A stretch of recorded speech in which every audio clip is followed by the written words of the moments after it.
And I think that sound means we're live.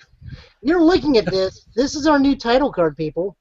We would very much like to thank SNK for providing this awesome, awesome Joe art and using my own technical skills to input Total Justice Gaming with nobody's help outside of a few friends that are really, really good with Photoshop.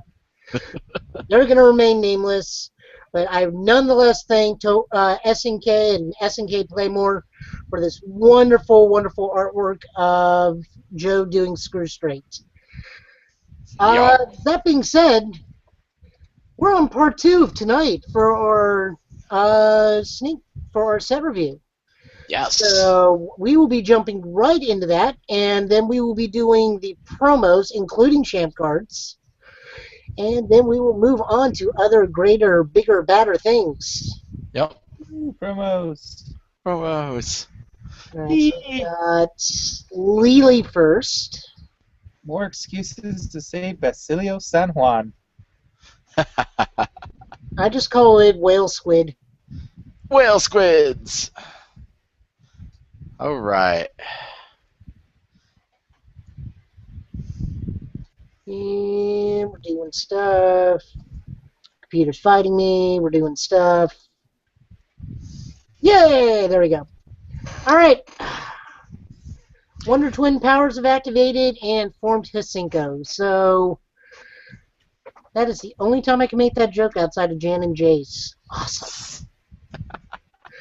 Okay, we've been over Hisinko. I will occasionally sometime call her actual Japanese name because Lily's a heck of an easier time than saying Hisinko all the time. So bear with me, guys. Sometimes we will be using the actual Japanese names because it's sometimes cooler. Galen, John Talbane, Lily, Hisinko. It just gets better. Phobos over Pyron. No, wait. Phobos was Wheatsoul. That's right. Phobos was Wheatsoul. Okay, anyways. 6 hand size, 26 health, Chaos Earth good. First form, commit 1 foundation, choose a non-unique Chaos, Earth, or Good foundation in your discard pile. There are no other copies of that card in your discard pile or your staging area. Add it to your staging area. Form, twice per turn, commit 1 momentum, add the top card of either player's discard pile to the top of their deck. As usual, we're going to refrain from commenting on her until we loop back around her. Just makes it easier to get a whole handle on her rather than trying to evaluate her without her support. So we'll move right along. We got Ankiho, which is 3 difficulty 3, plus 1 mid block, 3 mid for 3. Range and enhance. This attack gets plus 2 speed and minus X damage to a minimum of 1. X equals the number of foundations with more than 1 copy in your staging area. So this attack is pretty much letting you know that Hisinko is going to be a very unconventional Highlander deck, almost. Take it away. Yeah. She's interesting with this one. Oh yeah, sorry, Joe. You haven't read it off yet. Yeah, I did. I read everything. Oh, you really? You read I swore you. Okay. You read Akio. Oh my God, I'm so sorry. It's a Tuesday. It's okay. It's a Tuesday. First day back to work for me. Okay, let's look it over. This is one of the filler cards to me. That's how I think of this one as. It is very... It does what it does. I don't think there's anything crazy on what it's going to do. Like, it's a great, cool early card. If you're just poking around people, it's a 5 mid for 3. That's about whatever it's going to do. Outside of that, it's good block. I mean, I don't see this card seeing any play, but it'll do its job. Ooh, excuse me. Yeah. My overall opinion of a lot of her cards is very meh. She's one of those characters where after Gen Con, I'm just gonna sit down with all of her stuff and see if I can make something with it. But for the most part, there's a few choice cards of hers that I think are insane, And the rest, I don't know how to make heads or tails of them for right now. I gotta wonder if she was really made for draft, because draft is a heck of a lot easier to pull off her Highlander skills. Not You really. would think that. I You would think that. All right. But I tried to draft her. I ended up with 8 of one of her foundations, and then like You do do? get, yeah, like you get a bunch of her like 1 axis of her stuff, and it's you can get like 5, 6 singular foundation 1 axis, but you need to play all your foundations sometimes, and it just doesn't pan out. Maybe she's better in a Chaos Goro build where you only have like 5 or 6 foundations out, period. Speaking of, stuff like Wall of Goro or Kapoken that flips face down, that works really well with her. You use them, you flip them face down, the next turn you F and you get another copy in the play. Yeah, that's true. All right, let's move on. Senpu Boo. Again, I really don't understand why this is Whirlwind Oink. I will never understand why they did that. I'm sure I am misinterpreting the Boo. I'm thinking Maybe it's supposed to be Whirlwind. Like, is it Whirlwind? What is it? Whirlwind. Boo is actually Japanese for Oink. However, I Oink? think I'm getting it slightly wrong, and there needs to be 2 U's. Okay. But the way I'm reading it, it's Senpu. It's Whirlwind Oink. So, you know. But, you know, that's just me. Like I said, it's probably 2 U's for Oink. Yeah. If you want to correct me, guys, go into the comments below. But, you know, it's my Japanese versus yours, which means you'll probably be much more correct than I am. Yep. So it's 5 difficulty 3, no block, 4 high for 6. It's a slam attack. Enhance if this attack is added to your momentum this turn, add it face up. Response for the momentum and commit it. After you make a check, it gets +1. This card's really good in some decks. Like, I really want to try this in like Sasquatch off of Earth. Like a 6-eye for 7 that becomes a foundation in your momentum, I won't complain about that. Yeah. This is really cool in Felicia.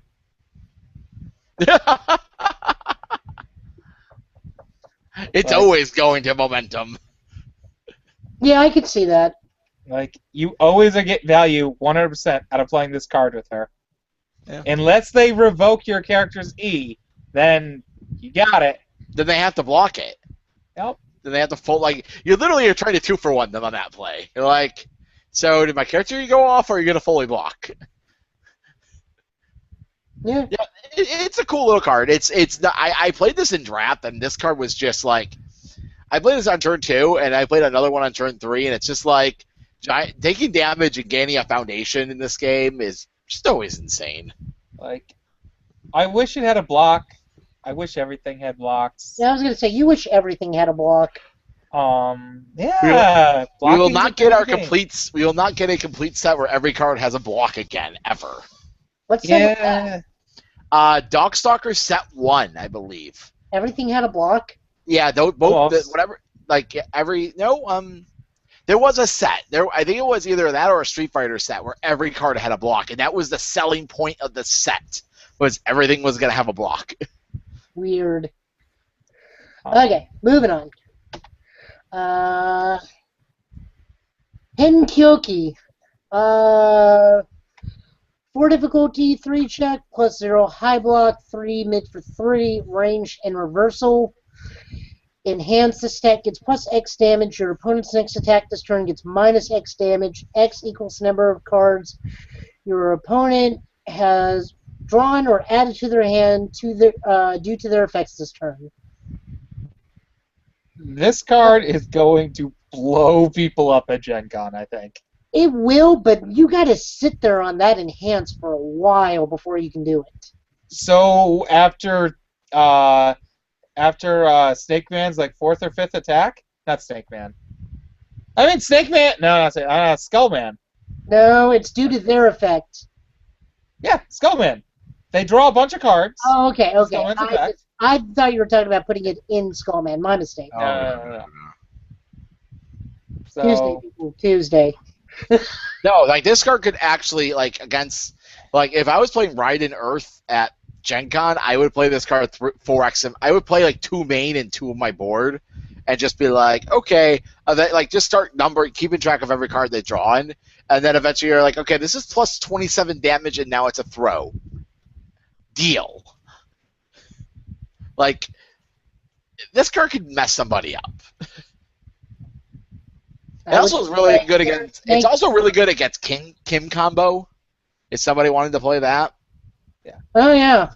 Like you block a reversal their third attack. Yep. Right before they're about to play their Shiranui MI. So it's gonna be really hard for them to block. And so you're getting minimum plus 6 damage, and they're gonna make their Shiranui 1 damage. Yeah. That seems pretty good. Yep. Yeah, this card could do a lot of work. This is a very meta card that for how the game is right now, this card, if you're playing these symbols, I would look at this card and consider it playable. Just me. No, it is. All right, let's move on. Rentetsu. 4 difficulty 3 plus 2 low block, 3 low for 5. It's a punch. First enhance this attack gets plus 1 damage and plus 1 speed for each of your committed momentum. Enhance commit one of either player's momentum. This is a plus 2 low attack, and it's a low attack. Like if you remove the text box, you can remove its enhances, and this card is solid. Like I want to play this card. This time it's all good numbers. Like everything out, like the first D, the first D, and its other E are secondary to each other. But yeah. Am I bad that I want it to be a mid for mature punches? She needs enough punches to throw in front of her Valiant Assault. You could play this in a good Valiant Assault deck too. Yeah, like that's the actual thing. That's the main thing I was thinking of. Like, can this go in Snake Man? No, I think it's too. Well, it can go in Budget Snake Man. Yeah, like I definitely. I don't know. I think in like the Earth Snake Man deck you could need it because your low blocks are kind of iffy. Like I would play this card. Like, all right. I think it's a plus 2. A plus 2 low block is not something to be happy about to have access to. All right. Solid card all the way around. We don't even need to be looking at the enhances, so move unless you are playing her. This card like that I didn't even start thinking about those enhances, but otherwise no. Moving right along. Chirito. I am doing my best on that one. Chireto. It's Chireto. I didn't see the I for a moment. 5 difficulty, 2 check, plus 3 mid, 3 low 5, multiple 2 ranged. Response, ready 1 momentum. After your opponent plays a responsibility during this attack, cancel it. This is only kind of good in her. Yeah. I don't think you can play this card correctly in anybody else. Like you could play this in like a budgety Snake Man deck, but like this card is fantastic in Young Sung. But you just have no way to commit. Like you have to play a lot of cards that commit your momentum. There's really not a lot to set this card up. It's pretty much all her support, and at that point, you might as well just be being her. Yeah, if you're her, this card's insane. You're like, you get the 3 momentum, and you're just like, 3 momentum, play this. Like, discard 2 to multiple. They try to revoke your multiple. You're like, ready a momentum. Negate your revoke. Oh, sorry. This card just makes me salty because it reminds me of a bad ruling that happened last year at Gen Con.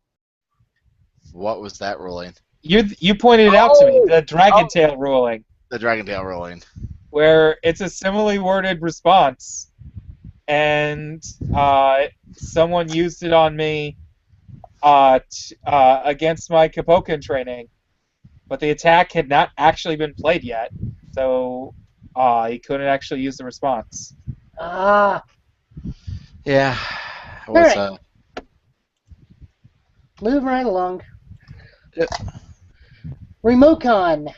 4 difficulty, 3 check, no block, 3 mid for, or 5 mid for 3. Ally, enhance until the start of your next turn. Your opponent's attacks get -1 damage. May not receive any other damage penalties. Enhance. This stat gets +1 damage for every 2 non-unique face-up foundations with exactly 1 copy in your staging area. I really wish this card was better. Like I wish that E was all your opponent's attacks are -1 damage, and they can't receive bonuses or penalties. Like I would have loved that more. Like I wish it had something else to the E, the first E. Like you just having -1, you can't penalize them further. That's kind of weak. Like like it just seems like everybody who's playing pokey moves nowadays has a ton of pump for them. With the one Crash Man Foundation, you're playing either Gemini Man or BB Hood. Like there's just always ways to poke that +1 to get you back to normal damage easily. Where this card's just like you can't do multiples of it. It's not great. I really don't like it. Like yeah, I really thought it was better when the first time I read it, and then I read it, and then I figured it's like this thing doesn't go anywhere.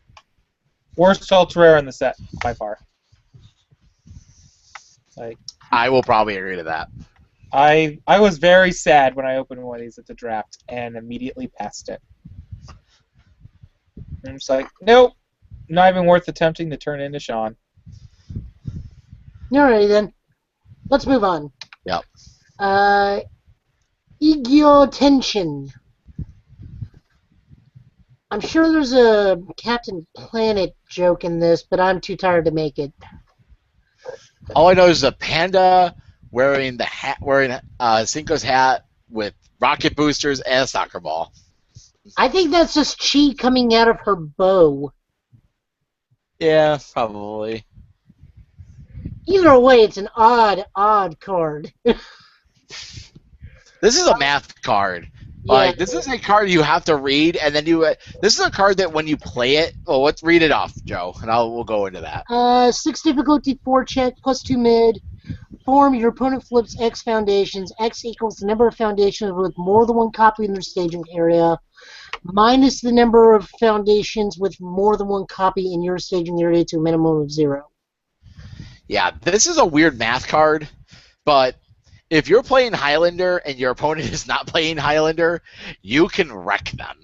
Because, like, you could put them down to, you could almost flip up some players' boards. I think even that's hard. Like, let's say, I think it's still hard. Let's say you're playing true Highlander just to abuse the use of this card. You've got 8 foundations in play that are completely unique, and they have 3 doubles. Because it's 3 doubles. Because it's hard to get doubles, actually, technically. Even by like turn 3 or so. Yep. That means they have to flip over 5. That's actually a lot. Yeah. Yeah. If they have all doubles and you have, if they have almost all doubles and you have one uniques, you're just like my number minus your minus all your double. Like it's just like yeah. Like you can almost flip them down pretty hard. Like this card can. Yeah. There will be people who get this card played on them, and then they do the math and they realize they're flipping more than half their board, and it's gonna sit there and be a math. Like this card's gonna cause problems. I know. If somebody plays this at like a Worlds or a PTC coming up, because this card's a math card. Yeah. And it's not spelled out. It's spelled out. It just doesn't seem like it is. All right. Ghostly Maneuvers. 2 difficulty, 5, +2 mid. Static of after you play this card, draw a card. Enhance, commit 1 momentum. Add this card to the top of your deck. Ready 1 momentum after this attack resolves. Cycle and make yourself a 5-check? That sounds pretty good to me for having him. If you have any momentum, that's all you need. Yeah, I guess if you're playing her, it's not that bad. I like that it's block draw card. That too, yeah. Yeah. I mean, I drafted 5 of these, and let me tell you, cantrip draws are so good still. Yeah, this card's definitely really good in draft. Yeah. Other than that, I wait. There's a deck. I have a deck for it that I've been working on. I think I'm gonna try getting it. I might play a couple copies in. I'm still trying to get the numbers matched out. The thing is, all my decks right now are so like pro Gen Con, so I really haven't tested anything without champ cards. Once the last next rotation of champ cards happens, a lot of cards become playable. mm-hmm. It's a nice common. Yeah. All right. Upper sleeves. 2 difficulty, 5 check, +1 low block. Unique form, discard X momentum, add X cards from your discard pile to your momentum. Enhance, destroy, your attack gets +1 damage for every 2 attacks in your discard pile. Only playable if there are no other copies of your attack in your card pool or discard pile. Every time I see the art of this card, all I could think of is Byakuya's Bankai from Bleach. Thank God you said it and not me, because I was going to go there eventually. That's all I gotta say about this card. It's cool. Like I like the F is really good in her. It's ready your momentum, and it sets up for this card. Like if you're playing this card in like, I try to think of what attack this like. If you set it up where you're like F commit, put all copies of the current attack I have in my hand in, and then next turn you're just like blow this up, and you like count my discard pile. Right. Like this could do some damage. Yeah. I just don't like any of it. Other than its art. Alright. Zheng Shi, which is actually what she is. People for some reason say she's part of Team Zombie. Guys, she is actually part of Team Vampire. She is a modeled after a Chinese hopping vampire. Yep. Just because she's dead doesn't still make her a zombie. Makes her a vampire. Once again, let's go ask 4chan. I'll come back, and it'll be terrifying. Easily is take her sock. We've been through this. Anyway, it's 2 difficulty, 5, +3 mid block. Enhance commit, your attack gets +2 damage. Enhance commit, this attack gets -2 damage. Only playable with no other copies of this card. Overall, a pretty solid card. It gets a nice +2 damage pump. That's non-conditional, which is always good. Your damage reduction is unfortunately conditional, but still +2 damage is pretty decent. Alternate name of this card? Brunch. I don't get it. Breakfast? It's not breakfast, but it's not lunch. It's breakfast. Okay. Pretty much similar thoughts. Good solid card. Yeah, it's okay. It's decent in its own ways. It's not great, but what can be this day and age? Not damage reduction. That damage reduction can't be good. They just got to make enough crappy ones, and I'll just run all the crappy ones, and it'll become ridiculous. Yeah. Reincarnated. 2 difficulty, 5, no block. Enhance commit. If your attack is blocked, add 1 committed momentum to your hand. They wanted something to go with her, and there's too many issues with it. I think the primary issue we're seeing with the Cinco is she is way too divided on what her primary mechanic should be. Is she Highlander, or is she like literally her character is she's 2 people?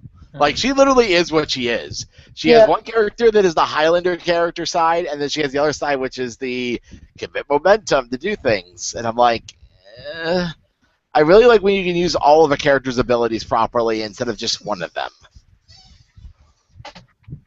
Alrighty. I agree. Like watching a nightmare. 3 difficulty 4 plus 4 high block. It's unique. Static ability. While there are more than X face up non-unique foundations with exactly one copy in your staging area, your hand size gets +1. X equals your character's printed hand size. Just I good in like. Goro. I really gotta like this in low hand size characters. It's really good in her, but not much else. I don't know. I don't mind this in Goro because that makes him a 6 hand size, 35 health. Yeah. Like, if you're playing a lot of flip foundations, this could be really good. Like, you can kind of set up your board, but you gotta work for this card to go off. Let me read this card again. Yeah, I know. It's a bit wordy.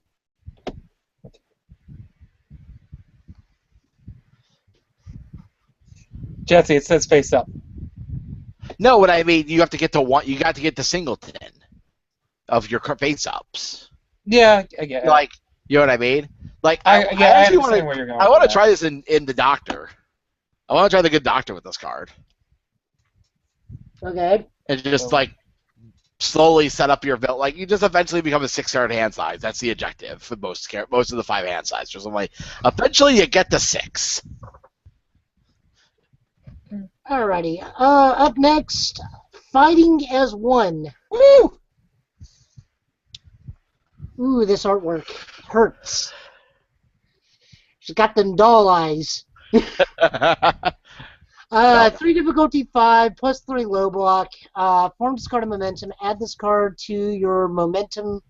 Discard 1 momentum. Add this card to your momentum face up. Response from the momentum. Discard this card after your opponent plays a responsibility. Cancel it. This is a really good card. Get out of there, Revoke. Pretty much. Yeah.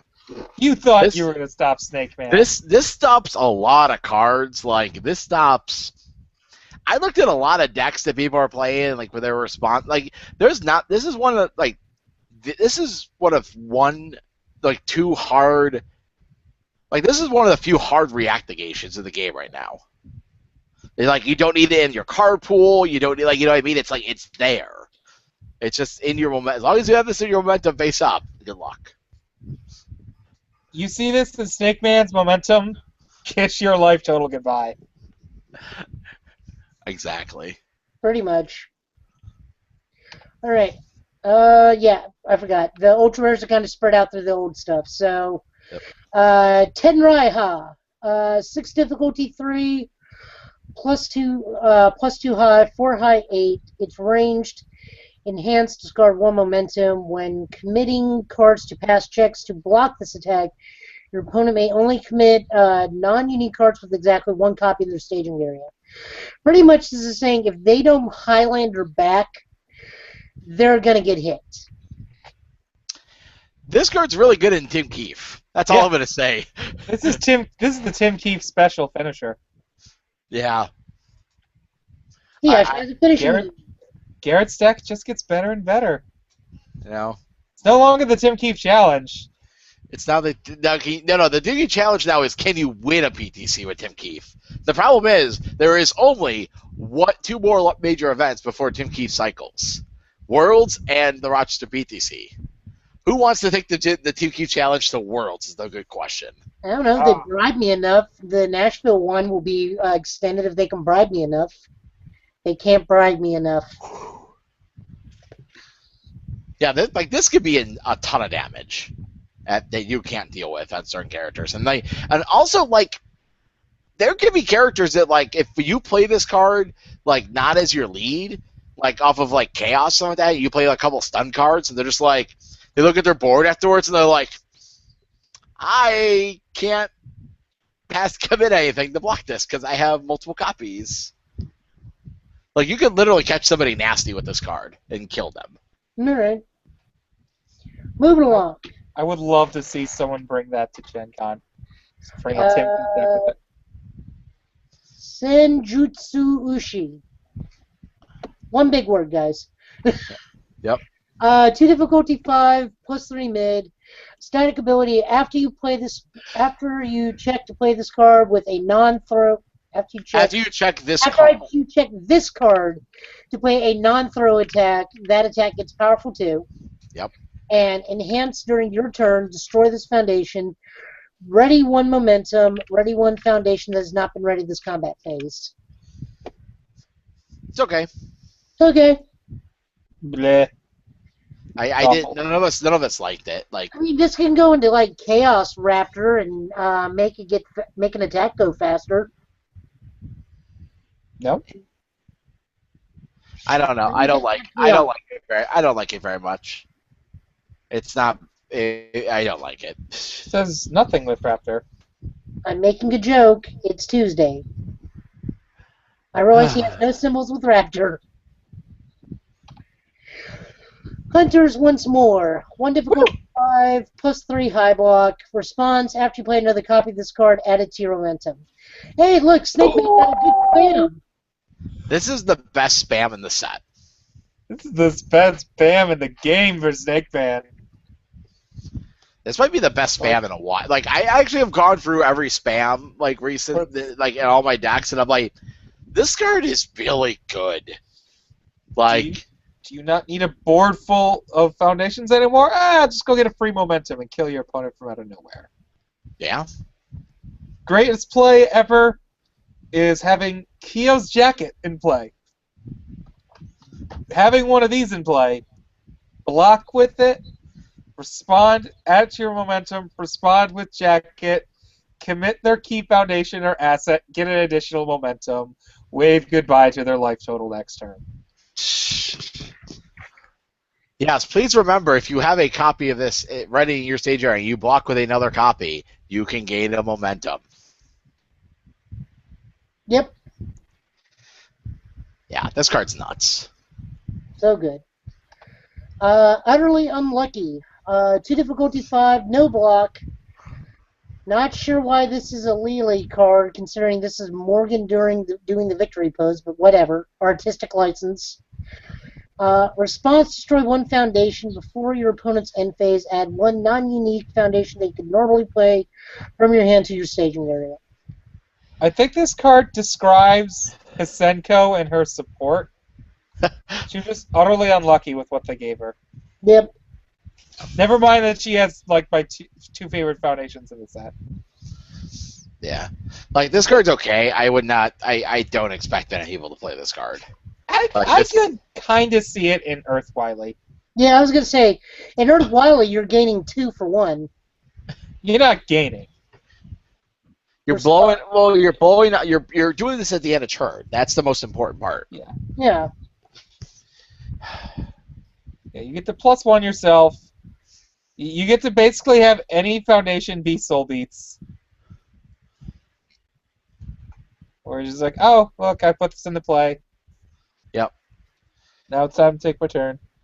So, overall, she's an okay character. She literally displays her 2 personality syndrome of being Lily and Mimi in the same character card. It's up to you guys which version of her you want to be. If you're like me and you're an old school versus player, I would be leaning towards the Highlander Insanity build. But that's just me. Oh, Insanity was the weirdest deck building design Look, I ever. I got Batmite to work every time. If you're wondering, Matt, Insanity is literally a Highlander deck For mechanic. Arkham. It was Arkham Asylum's big thing. Okay. Yep. But don't forget, guys, in Legacy, if you ever play Legacy, always make sure to know her weight, because she is a hefty girl. She's 5'1", 351. But giant metal claws. They add to weight. real talk about the character for a moment, though. Sorry. I just want to make the point of her second ability. It's a little bit higher costed, with you needing to commit momentum for it.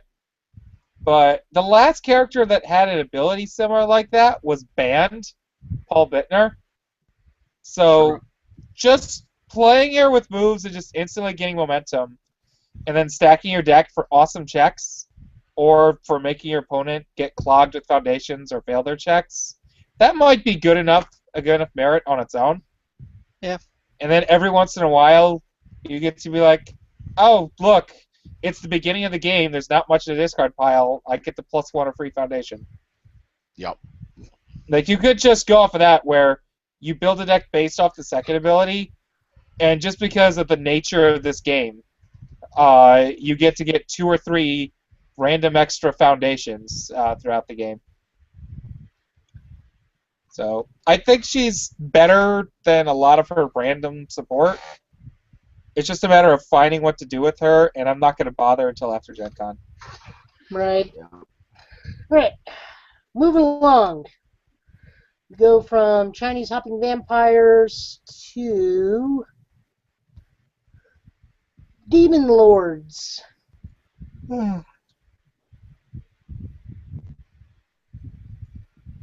As I can remember to not click the folder and actually click the photo viewer. We got it, we got it. Okay, so it's Jeddah. Big bad of Darkstalkers 3. The reason this game is rated 17 and plus, well, among one of the many reasons, but one of the primary reasons. This set is rated 17 and up. And overall, nice guy. 6 hand size, 27 health, death, good, and water. Enhance your attack. Remove 1 attack card from your discard pile from the game. Your opponent adds 1 foundation from their discard pile to their card pool and responds before your end phase. Add 1 reversal attack from your card pool to your hand. We will come back to him later on. However, we're pretty much all thinking of one singular attack already. If you've already read this character, rhymes with Tornado Kick 90-something. I'm very bad at my pig Latin. However, I'm not that bad at my Latin. So this is Prova di Servo. 4 difficulty, 3 low, +3 low block, 3 low for 4. It's reversal and it's combo. The combo is looking for mid block before the attack. Enhanced stat gets +1 damage for each foundation in your opponent's card pool. That sounds eerily familiar. Combo enhance, your next non-reversal attack this turn gets -2 difficulty. I really like this. Obviously, I was hinting at Tornado Kick 95. This is basically another Tornado Kick 95. Yeah. It is and it isn't. Well, it is and it isn't. And I'm getting into that. Yeah. I did just read this card, think about it for 5 seconds. Like, you play any mid-block attack before it, including a Tornado Kick, if possible, and then you do the combo enhance, and you can play another Tornado Kick with no progressive difficulty. Yep. Okay, this deck's a little bit more real. Yep. Oh no, I have the deck built. It's amazingly awesome. On turn 2, I was able to deal out, let me think, Tornado Kick, his Sight Move. I'm going to write up a list for this tonight, I think, and I'll send you the together. list. It's really fun. I did a total of 32 damage on turn 2. Sounds solid. That's pretty solid. The very solid card. Moving on.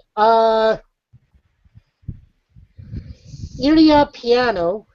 5 difficulty, 3 +1 high block. High block, excuse me. 4 high for 5. Desperation 4. Slam combo. The combo is looking for a low block. So this naturally goes right after Parvo. Combo enhance of your next reversal attack this turn gets -3 difficulty. There is a version of it, like, this card's okay, it's not great, but he's one of those characters I like where all of his attacks kind of like, if you play them in the right order, you get somewhere really quick. Well, the other version we discussed at my play group after everybody looked at what I did, it's like, this is really good with K-Dash's stuff because he's so combo heavy, and you have a really good chance of blowing stuff up, or at least always blowing things up with K's glove. Oh, yeah, off of death. Yeah. Oh. It's just a matter of there being enough things that work for before it. So a good low block card, a good low block attack, and then enough reversals you want to play after this that are worth the -3. That's where once, yeah. I mean, there needs to be, it's one of those, something else needs to come out that works with this, and it'll be a good cog for the deck. like, I could definitely see this in, like, any deck running Cosmic Buster. You're like, low attack, this attack, play Buster. Buster's at 2. Right, no. Buster's at a 1, so it's for 3. And then you stack your next check, and then you play, like, you could just play a couple attacks this turn. And then, like, you just use his ability to kind of feed out.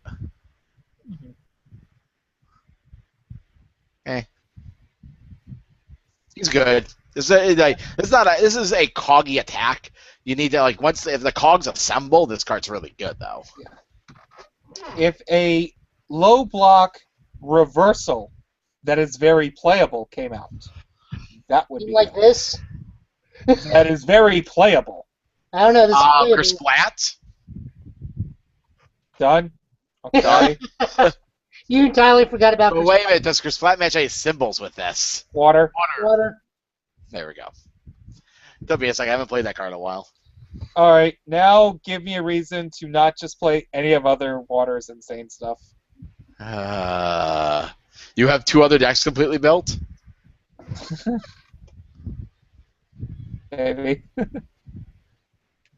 don't know. We'll see.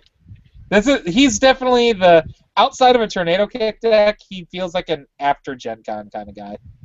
Yeah. All right, let's move on. Okay.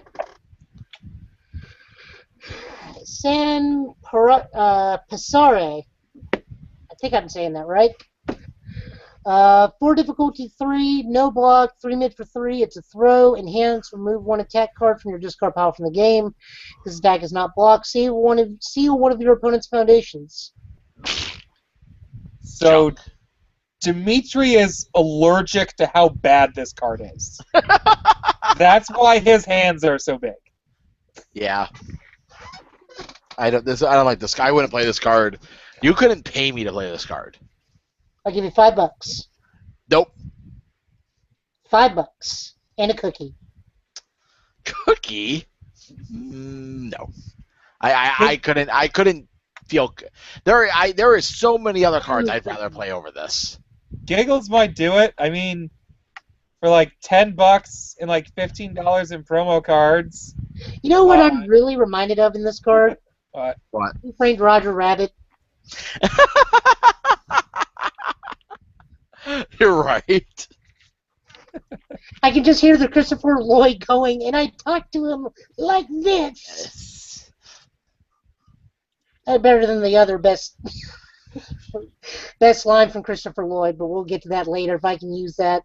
God, I wish Cool it was a card we were reviewing. Single best line from Suburban Commando ever. Okay, so... I was frozen today! Thank you. I had to do it. I knew what you were going to say. That was his best line. So, the World, though, and Sega... I'm sure that there are 50 other Dio jokes I could have done, guys, but, just the World, though. Which is not bad, because he is stabbing you with a whole bunch of knives that are part of his body. Yep.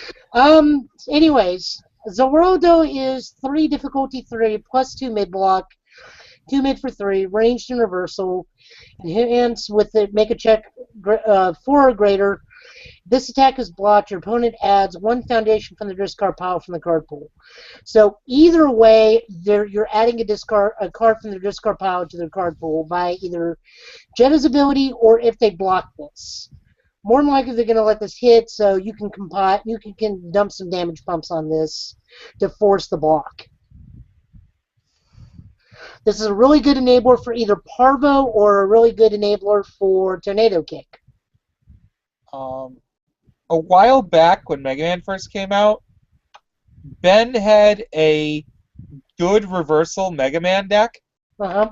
No, its whole plan was to like block reversal with Cossack Buster or Rolling Cutter and give it stun 2 and then make it gigantic damage and overall just make your day feel miserable anytime you attacked. This seems like a good card to throw into that deck. Like, I completely forgot about something. That just because Joe made me think of Suburban Canada, I had to look. I completely forgot the Undertaker was in that. I completely forgot. I'm like, I looked at it like, oh my god. All right. So we good to move on? Yes. Yeah. By the way, just use that in a conversation. Just think you get into an argument that's just, Christ, I was frozen today. Silence and look on their face is golden. Stops any argument, hands down. Yep. Except with significant others. Then they're just going to probably smack you. Yep. Okay, so Jade? Finale Russo, the first card and one of the primary reasons this set is rated 17 and up. Jada likes to watch. Jada likes to watch bloody hands do things. Or The fact that I guarantee there was somewhere in the art check for this, that one of those hands was groping. I have a feeling that like there was a pre-art of it. Dana Barrett. What? They were pulling a Dana Barrett. Yeah. So, Sean Connery on Jeopardy. I'll take the Therapist for 500. That is therapist, Mr. Connery. I know what I said. Okay, so Finale Russo, 4 difficulty 2 check, +2 mid block, 4 mid for 4. It's multiple 2. It also is a combo. The combo needs to be a high. Enhance, the next time you remove an attack card from the game during this enhance step, add it to your momentum. Really good effect. And then the combo enhance, remove 1 card from either player's card pool from the game.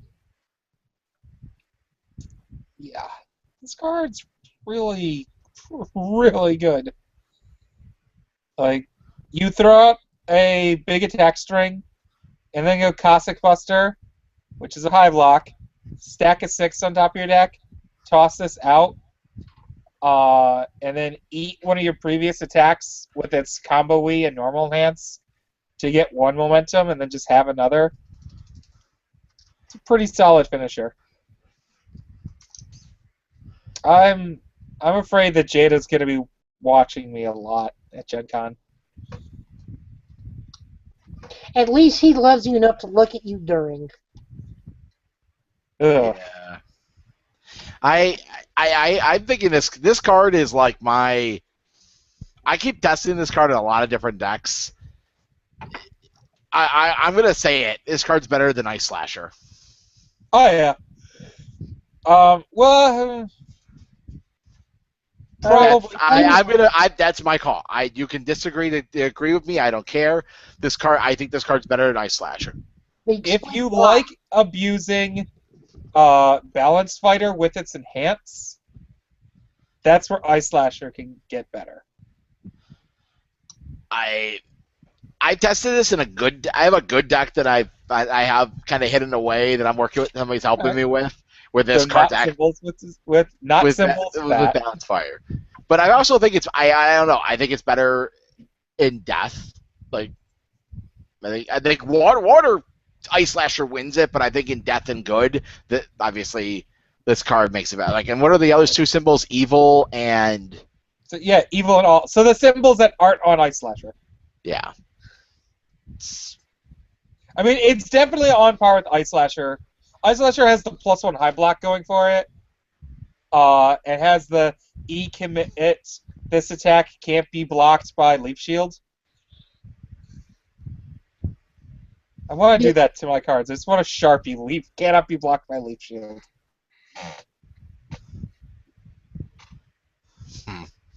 But and they've both got really strong things going for it. I'd probably actually play like a 2-1 split of these in a water deck. I'd only put one of it in there. Yeah, just 2-1 split. I mean, the deck that I'm thinking of putting this in, well, one of the decks that I'm putting this in is the Head Crush deck, so I can just pick up whichever one I want.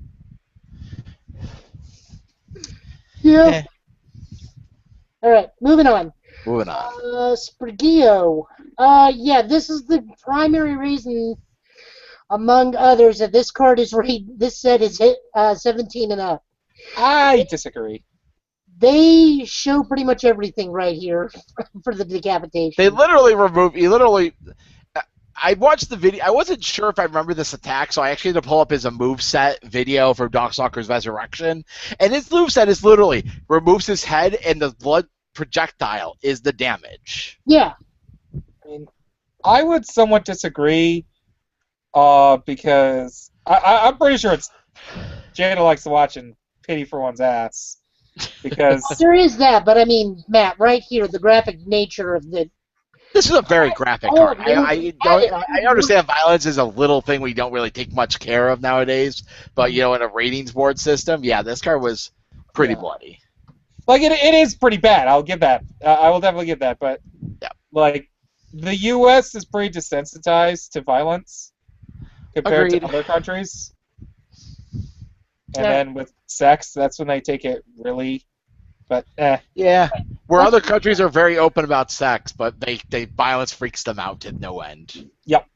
All right, so Sprigio, Spiregio is 2 difficulty 3 +1 high block, 2 mid for 2 with the reversal. Response from the card pool: after you block with this card, you may attempt to play it as a reversal after the stack resolves. And enhance if this attack is played as a reversal and it deals damage, draw 2 cards. Poor man's skull this barrier. Is a poor man's skull barrier. I mean, this is a lower set rarity. You don't get to nuke their next attack, but you did get to draw 2 cards off of this should it hit. There's really not much to it. Cute with Lilith. Yeah. But Skull Barrier is even cuter. I don't know. I think this card. I like the idea that the card threatens a non-hit. Like, I would love to force people to block on their turn when they're trying to kill me. I feel like what happened is they had this awesome idea for the R card pool in design. And then each person had a different way they wanted to run with it. And so they just put one in each set, and they're just going to see which one people like more. Yeah. You made one an ultra rare and one a rare. That's where the bleed can happen, where you can't consider it. Like, you made one a zero for 3 and a 0 mid. You made one a 1 for 2/2 speed. That argument can be very invalidated. The other thing is also they could just make it so this is the test bed where they want to make a lot of reversals have that R. Yeah, I think this is the right number. You don't want something like what was that guy from Shadow War who had the one attack like this? It was called Chi Strike, and it was Lucha. No, he had 2 of them. Chi Disruptor. It was Chi Disruptor, that's what it was. Yeah, Chi Disruptor was spawned like in card pool, commit a foundation, played as a reversal. Yep. That was a 2 mid for 5. It was Luchin. Lucha, thank you. I just played the one card. I haven't played. I played that card so much in Raiden for a time. It was fun. It was just like, block and reversal. Don't lie. You played No One to Talk. Yeah, before they banned it. Yeah. All right. Waves of Blood. 2 difficulty 5 +2 high block. Response during your turn. Remove this card from the game. After your opponent draws or adds 1 or more cards to their hand due to their non-character effect, They reveal their hand and add all foundations in their hand to their card pool. Oh, and enhance your next 2 combo attacks get -2 difficulty. So, Tornado Kick. I hear that's a thing. This card will either people are going to prepare for it and know not to be stupid with their card drawing effects on their opponent's turn, or they're going to get blown out by it because they don't think this card's good. Well, I mean, not just... This also sets up Parvo, or Parva. Yeah. So... Oh, yeah, I understand it sets those cards up, but I'm like, if your opponent is playing against... If I am playing against anybody with those symbols, I'm going to be... Especially after game 1, and I'm thinking this card could be sitting in someone's sideboard. I'm going to play kind of careful on game 2. Like, this card could easily just blow you out. I got blown out once by it already, so I'm not. I've already saw what it can do to me. I guess I'm not too impressed by this card. I also... You also don't play a lot of You also don't play, like... I play Leaf Shield Fulfillment Battle. Like, yeah, think about that. If you're playing... Think I'm playing, like, one of my decks, right? Like, playing, like, my death deck right now. And you go Leaf Shield Fulfilled in battle, and then you're playing with your deck, and I go response this. I show you my hand, and I put no foundations in play most of the time. But think about it for people who don't realize what's happening. Yeah. They're going to hold foundations as their blocks. They're going to have we're also omitting the enhance. The enhance is actually surprisingly good, too. Because you can enhance on a non-attack and then play another card that enables your next 2 combos to go off. This card's really good with his ultra rare attack. Yeah. You're like, play an attack, play a non-high attack, non-high block attack, play this, play that for a 4 on 4, and then play another attack possibly afterwards. You can also use that a Mega Man Housekeeper to just pitch it from the card pool if you got combos that don't care about that high block. True. So that way all your stuff is straight actually -2 instead of -1. Yep. Yeah, there's a lot of things that can make this card. This card has a lot of like I don't know where this card will see more play as. I think it's like its response will probably hurt more people, but there's at least some decks that are going to play this for -2 difficulty to your next 2 attacks. Yeah. All right. I just want my action to get made. Moving on. Ozumu. 2 difficulty 4 +2 high block. Ally and unique. So apparently Death Ally for Wily can be a thing. The first reversal attack each player plays this turn gets +2 damage. Enhance, remove 1 other asset from the game, draw 2 cards, or move 1 card in your hand from the game. So I think we pretty much downplayed Ozumu in the spreadsheet. Though I really got to sit there and think. Did I give it a 0? I think I gave it a 2. Like, both of his assets are garbage. Well, I'm looking at Ozumu more than I am the other one, a little bit differently after playing with it. If you're playing against characters that you know don't deal in reversals, your first attack is going to be ridiculously huge, and they're forcing them to block it. +2 isn't ridiculously huge. +2 is pretty solid, but I mean, on reversal, like when most reversals in the game are 4 damage, most of the good ones are between 4 and 3 and 4 damage. This can do something, but it's not great. Like I don't like this card. I'd rather. There's so many other cards I play over this card, and I think the E really kind of doesn't sell it for me either. There's too many restrictions. It should have been a 5-check. It should have been able to remove itself, and it probably should not have removed a card. Like, but I think if this card if this card was remove itself, or if it was remove a asset or remove another asset, draw 2, discard 1, you're just giving Skullman cards. Another Skullman cycle that you can do anytime. That anybody can do. I think that's too good. I understand where they had to balance this card, but I think they balanced it too much. Well, it's Into- only an uncommon, so you know. And there's no cards that interact with the discard pile, the remove from game pile. Like if there was a card that's like, if this card was removed from game plus do something to your attack, Well, that'd be kind of cool. there are. They don't match symbols with this. It's the Oh, Iori yeah. stuff. Oh yeah, the Iori stuff. That would be awesome if I could do this with Iori.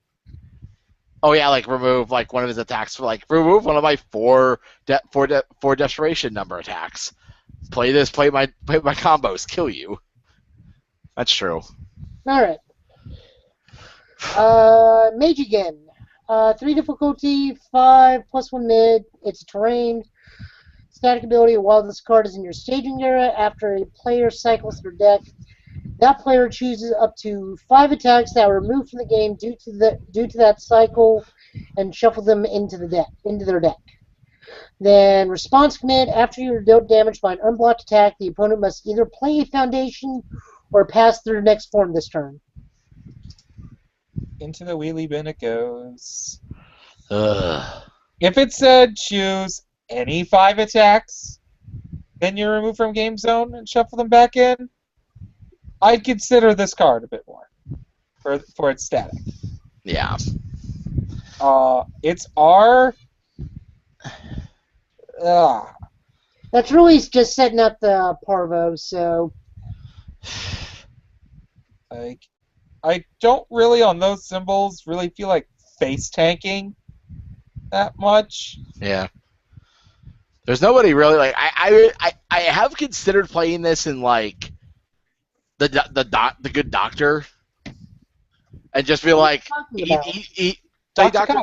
Dr. Poopsack. Oh, crap sack. Like, Okay. I have so many random decks for him. He's like one of those characters I want to play, but I just can't find it. There's no way to build him really well. But this card's kind of good because if you play this on turn 1, like, and they try to do anything to you, you're just like, and I'm gonna say you have to play a foundation, and it just completely breaks off early attack turns.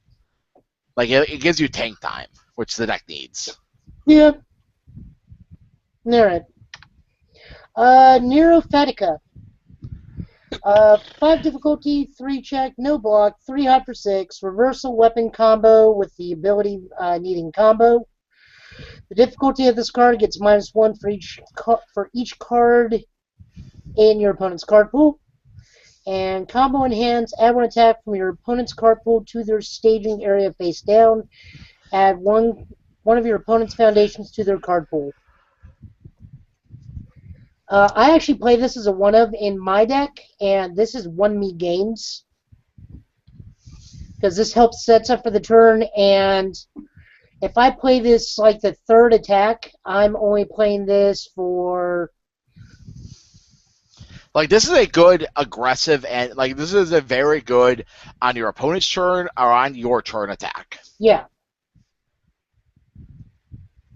And it's almost kind. I'm gonna be the one person that says this because somebody kept. I had to explain that this card is not the Ibuki attack. It's not the Ibuki attack. But if you're playing Jeddah, this card can be kind of that Ibuki attack.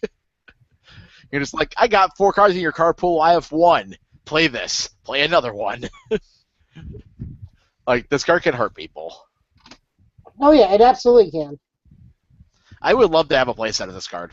This is one of those cards I really want to have a set of and see if I could just play like water and just go put as many cards in the discard pile as possible, in play as possible, and just play like these for like this one for 2, this one for 3, this one for 4. And they're just like it's 6 damage that they have to eat. Well, should I put that in together instead? We have 4. Oh yeah, that's true. I don't know. I like the cards kind of cool. I think Jeddah. If you play Jeddah with this support and you add KOF King stuff with it, you get a pretty good water deck. You do. Like Joe built it already, and it looks pretty cool, and it's very budgeted version, and it does well. 28 damage on turn 2. I didn't even understand how I did until one of my friends was over my shoulder. I love Trey to death. He's one of those people where I will sit there and build it, not have a clue how to play what I just built, and then sit there and point out every single thing I built down. It's like, you just did 28 damage in 1 turn. Here's how you do it. I I'll wish he have was to coming to Gen look. Con with me. I really do. Yep. He has a personal vendetta against Nathan. All right, let's keep moving here. We got 2 more characters to go through. Dangerous Blood, 2 difficulty 5, +3 low block. Response commit. After your opponent blocks with a non-foundation card, they lose 1 vitality. Form, commit, discard 1 momentum. Your next combo attack this turn ignores progressive difficulty. Hey, Trinity Geyser!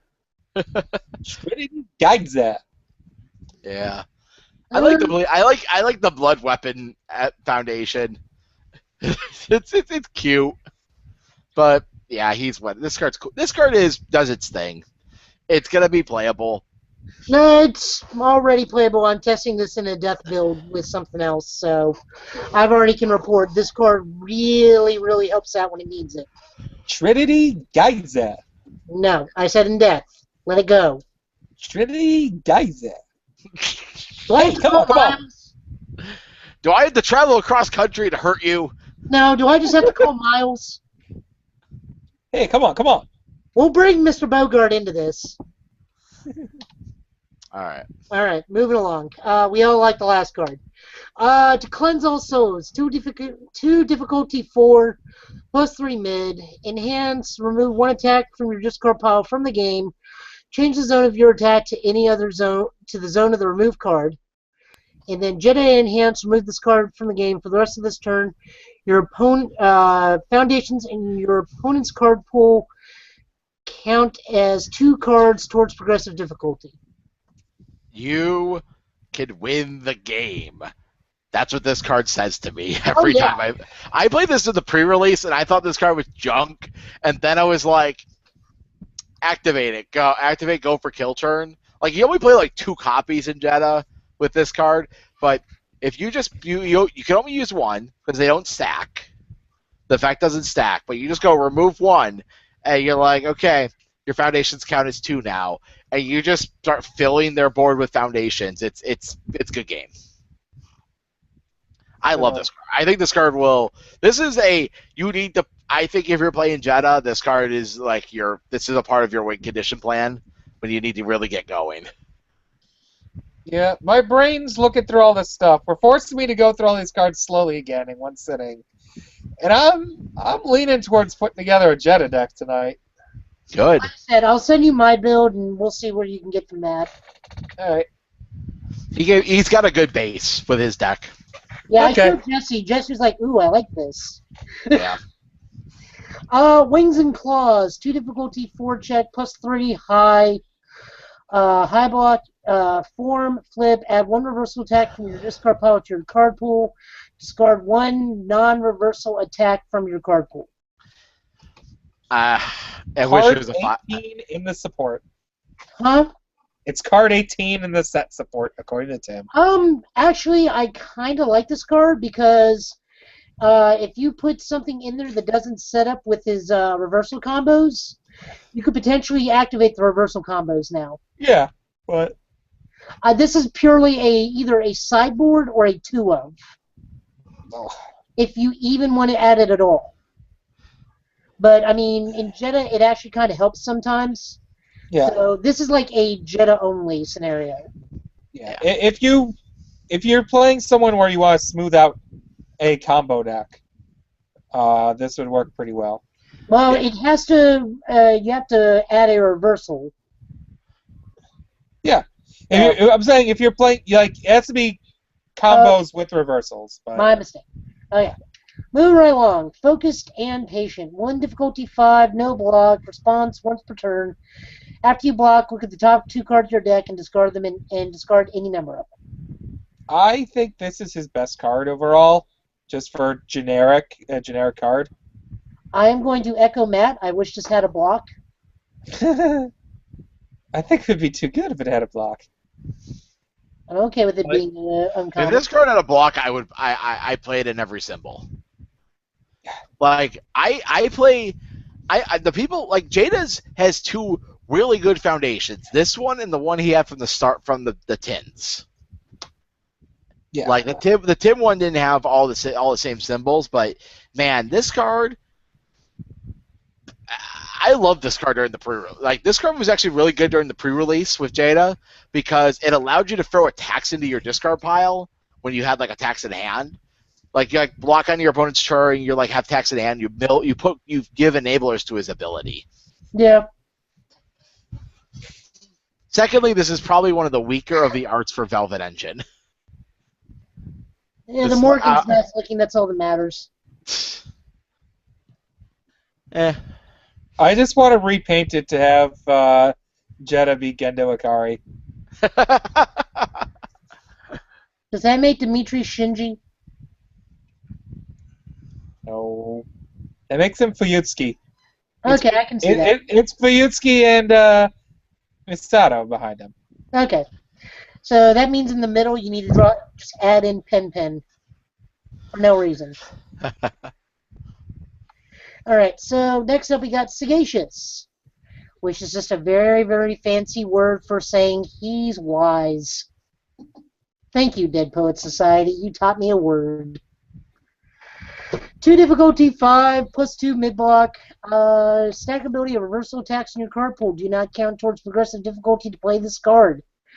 And response command, after you play a combo ability, your foundations and assets get -2 difficulty for the rest of this turn.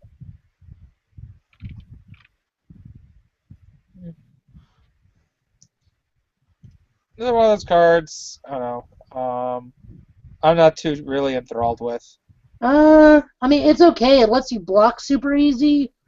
And if you can pull off a reversal combo and still need to block, it gives a -2 difficulty for the rest of the turn. So, I mean, it's not a horrible card, but again, this is one of those Jetta-only scenarios. I like the one Jetta Stones better. Okay. I think that's the next card. Okay, nope. Booty card. Pity for a traitor. 2 difficulty, 5, no block, enhance commit, seal one of either player's assets. Is not actually Morgan, I found out from Thomas and Nathan. So who is it? It's just some random girl. Okay. Because of the pointy ears. I was going to say, she doesn't have the bat wings. But then I remember that Morgan Civvy disguise doesn't have the wings either. So. But Civvy Morgan also is blonde, so... But yeah, not a bad card. This lets you seal or lock or turn off that one common BB Hood asset. I love the idea of stopping nailed its on turns where I'm using a lot of repeative abilities. Mm-hmm. Like this card does a lot. It does. Like I like the idea of blanking their napkins. Blanking anything, like yeah. This card's really solid. Like a lot of my decks are playing like water. A lot of these for symbols are playing like I have like 2 copies floating between between main and side.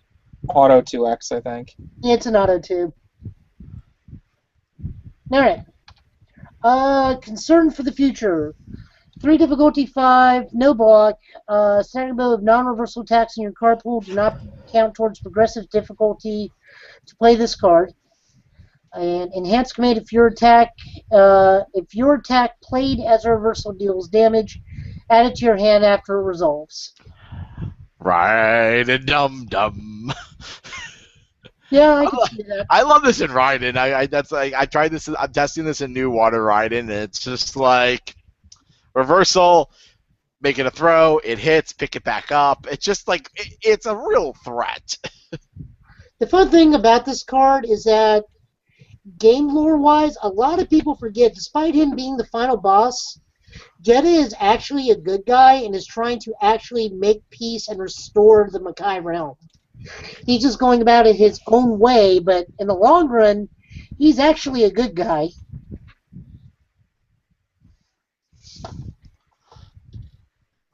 Anything else? No, just looking at things. I like the pickup ability. So, Jetta as a whole is pretty awesome. Yeah, he's really good, very dangerous. Um, his abilities work really well for him. He has more useful foundations than not. Uh, Overall, great card. Really good off water. He's okay off death. Death gives you some more reversal stuff to play with because of Skullman, but water seems to be his big thing. Yep. That tornado kick. Yeah. Yeah. All right. Move right along. Oh, my turn to talk. Yes. Over to Mr. Hughes. I get to do champ cards. Okay. I'm going to allow this. Oh, you get to read the interesting ones. Let's see how it is. Yeah. Okay. Very fluffy and pretty much Ozzy Osbourne in a couple years. All right. J. Talbane, 627 with all fire and life. Enhance, if this is your first attack this turn, it gets +2 damage and +2 speed. R commit, after your kick, punch, or slam attack deals damage, draw 2 cards. Yeah. Solid character. Let's go to his stuff, though. Climb Laser, 5 difficulty, 3 check, 3 mid for 6. Kick, combo, slam. If this is your first attack this turn, it gets stun 2. Combo enhance, if you have 6 or more cards in your hand, this attack gets +2 damage and +2 speed. I want to play this in Jiffany and Jamper. As you are definitely, you're going to be 6 cards all the time. Yeah. Just go play my slam, play this card. Have my 5 speed for 8. Yep. Being a 3 mid 6 stun 2 is not that bad either. No, like this is a pretty solid card. I mean, there's a lot to do with it. Like, it's a good lead-in card to start turns. I like this actually, and I've actually seen people wanting to play this in Geyser decks as a lead attack. It's a really strong lead attack in Geyser because it's like a stun. It's a stun attack that's on symbol. Yeah. You can see that. No block though. It does a lot for a no block. And this card's shiny though. That's true. That's the Laser bonus. is shiny. Clearly the biggest feature. Yep. Your opinions, Joe? I really like it. I've had this used against me quite a bit. More often than not, this is actually the second attack, not the first, so I very rarely have to deal with the stun 2, but, you know, it sucks to have this going first, the stun 2. Combo Enhance, very easy to pull off in his exclusive support. Mm-hmm. I really like it. Yep. Right. Next card. Beast Cannon. 3 difficulty, 3 check, +3 mid block, 3 mid for 3, slam.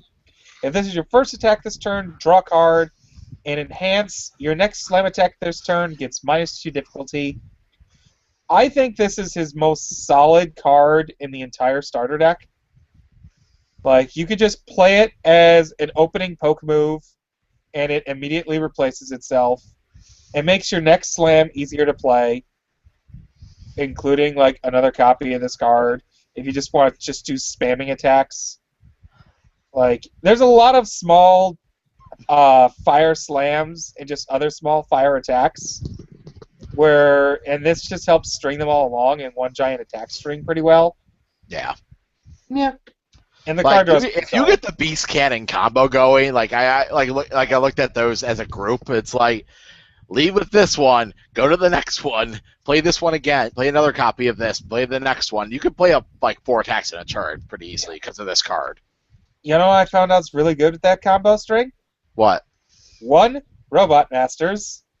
Yep. 2, BB Hood. It's true. Start this thing off. Give it +1 as BB Hood. Then Robot Masters. Give it +1 more and stun 1. Oh, and then God. and then you go into the other slams and just start smashing their face in. Ugh. What we've been doing with Beast Cannon is actually it's turned into Ring Cannon. where we play all this stuff in Ringman, and the second cannon is just massive.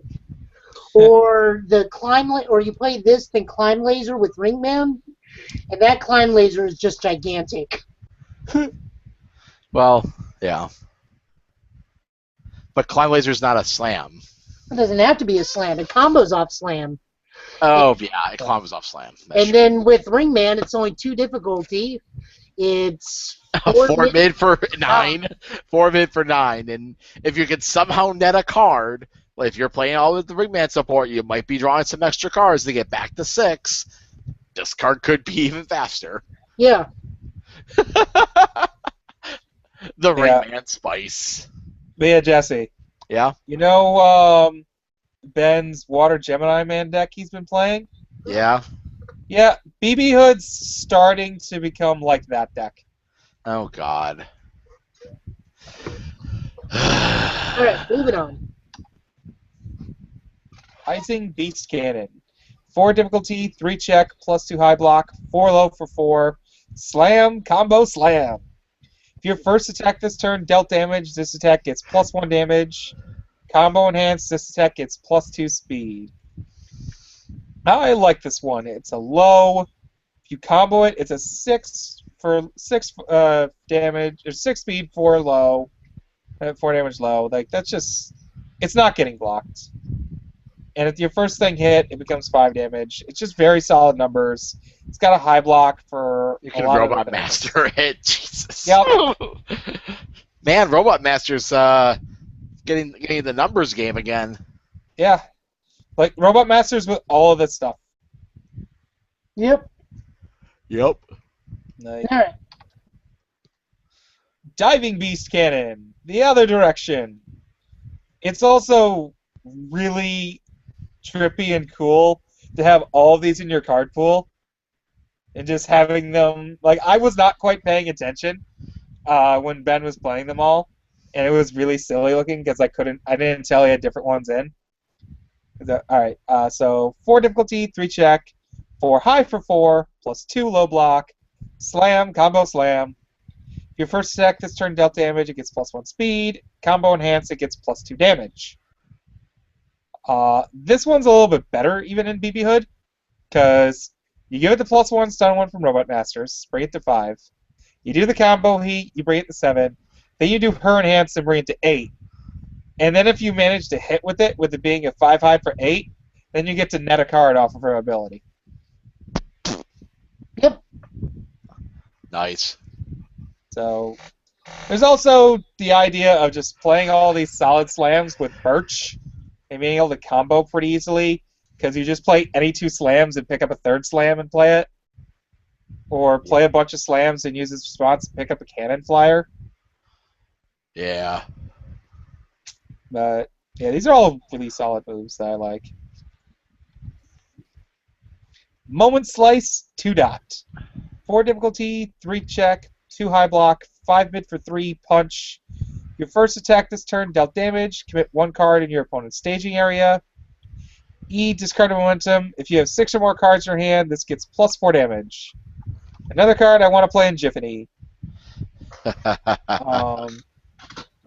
This is also a solid tap down card. If you can make that first move connect, or if you have your first move be a throw, and then you can play this to tap down like their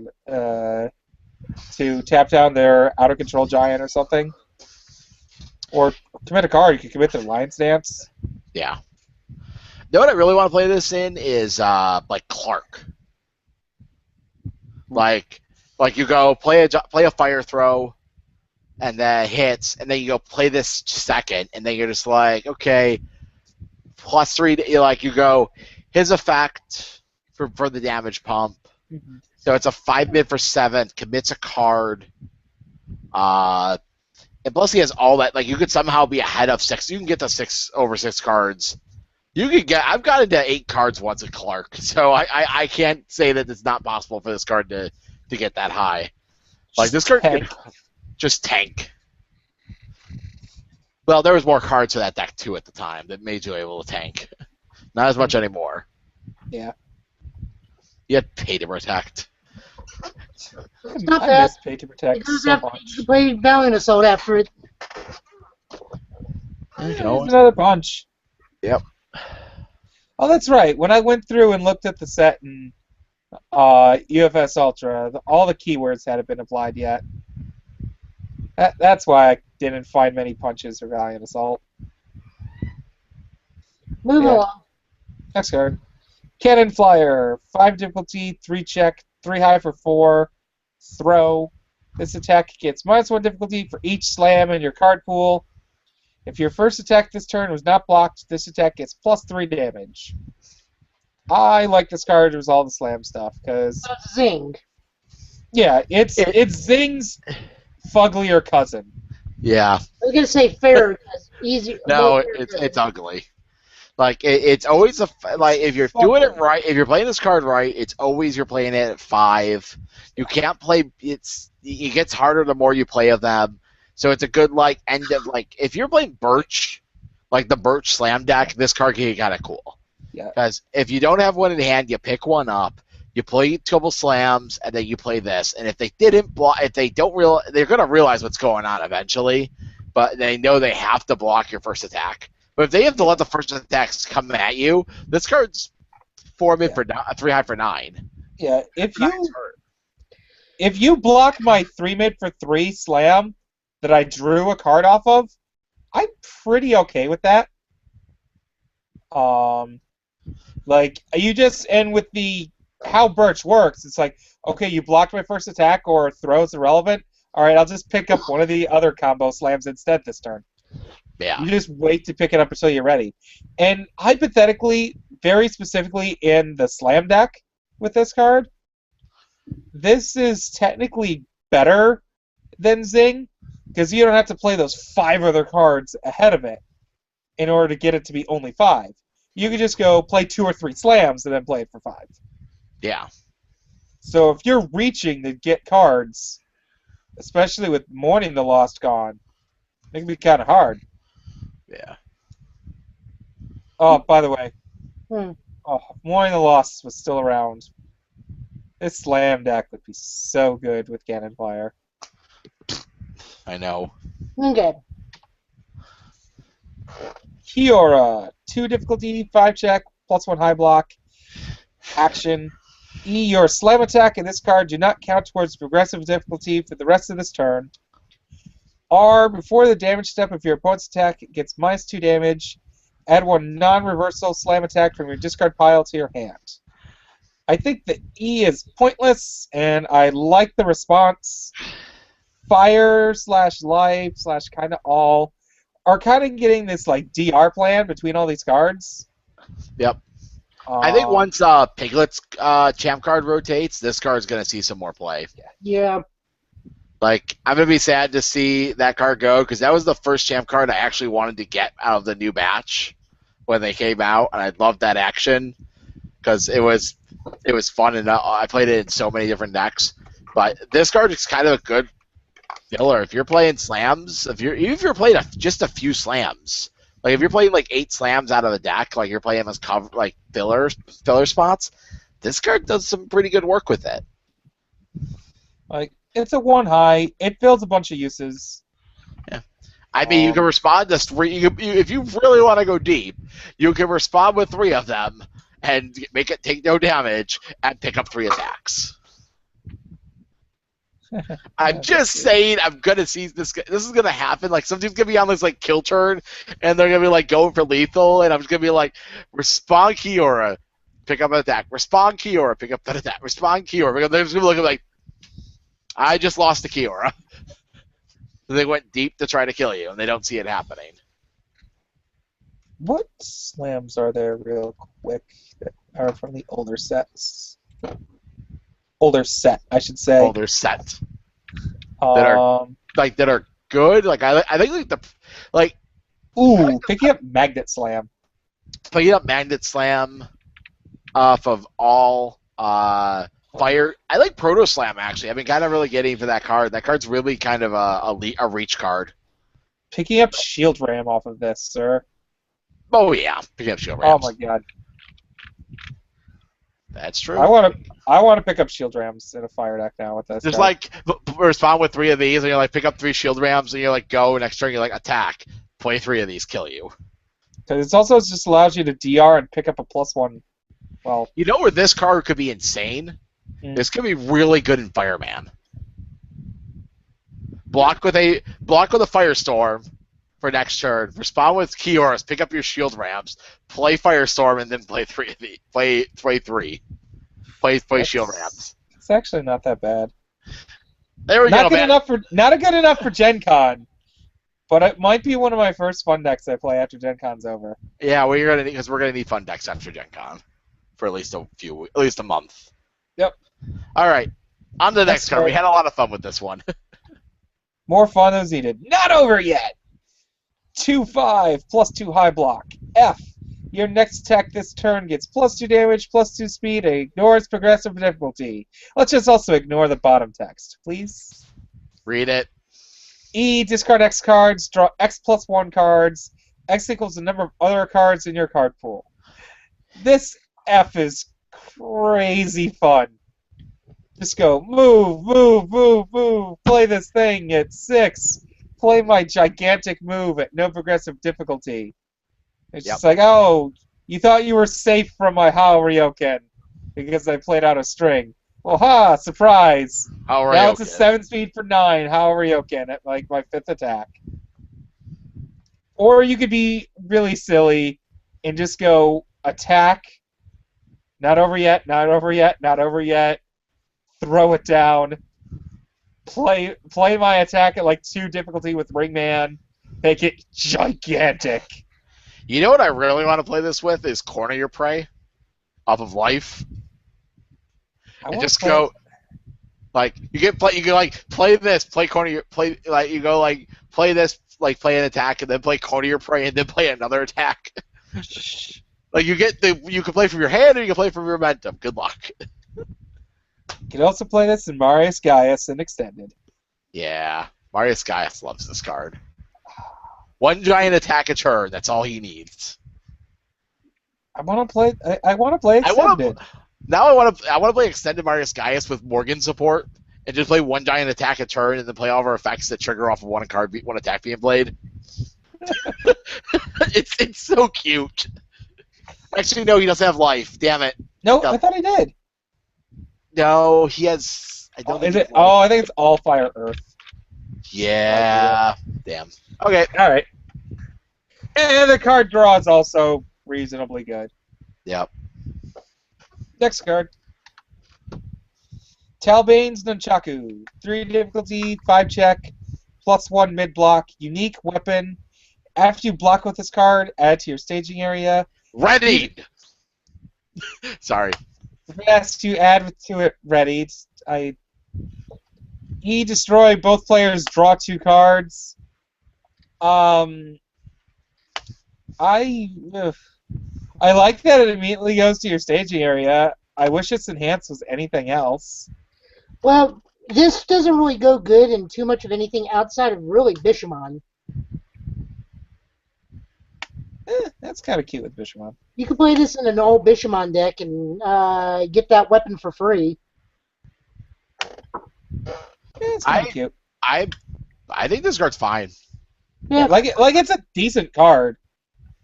I'm one of those people that doesn't like to give my opponent cards unless I'm immediately killing them. Yeah. So if I'm playing some deck where giving those cards would be completely irrelevant, like if I had an attack that could become unblockable. Oh wait. Not anymore. I don't know. I keep trying to figure out. I'm trying to figure out something this card's gonna be good in, and I just gotta find the right card for it. Like I think this card's gonna be played eventually. This card will have some play, and it will do it'll do good things. Yeah. It'll do the thing. You'll find it so one day maybe. Okay. Yep. Quick and precise. 1 difficulty, 5 check, E commit. Your attack gets +1 speed and stun 1. This card is frustrating when your opponent does it to one of their reversals. Yep.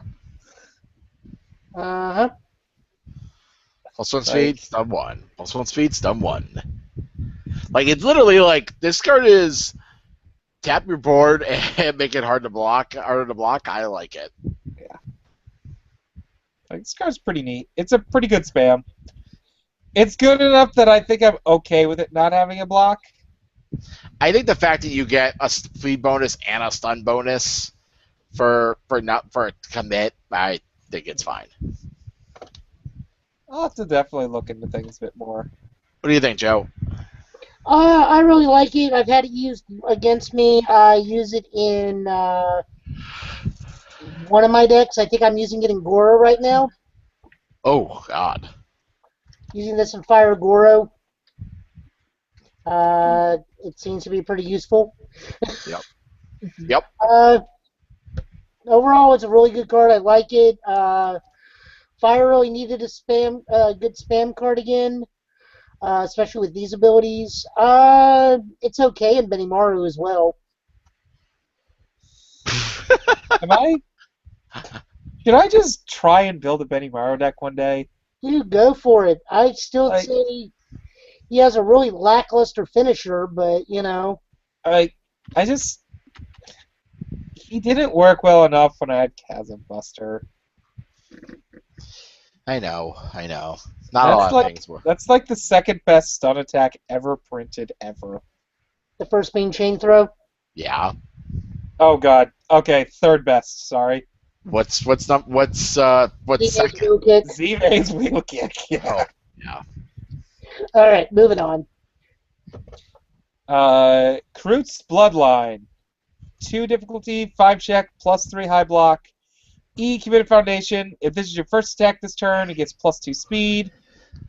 E, if your first attack this turn was not blocked, your attack gets +1 damage. Yay, free damage pump. And pseudo-free speed pump. Hey, this off of fire can commit my toughen cools and orders from high turns. Yeah. See, I actually really like this in Fire Protoman, 1-dot Protoman, so they don't block my attack, and I discard it. That's 2 free damage pumps. That's a thing. It's really a thing. I didn't think this card was that good, and then we were playing the tournament this past week, and Sean played it, and I was like, okay. And then I watched him do like a chart where it's like, oh, that card's insane, I guess. All right, This card's pretty solid. yeah. Inner Voice. 2/4 +3 mid block. R, destroy, discard a momentum. After your kick, punch, or slam attack deals damage, your attacks with that keyword get -2 difficulty for the rest of this turn. Once all gets a critical mass of good punches to go around with Valiant Assault again, this is going to be really good in that. Does it not have decent ones now? It's short. It has It lost a decent lot ones, of does them. have enough. Well, I was Yeah. gonna say it's got Buster Wolf, Valiant Assault, Burn Knuckle, Moment Slice. We've named it- like it- one or it- two. It needs three. It needs a 3-diff. They need 3-diff punches again.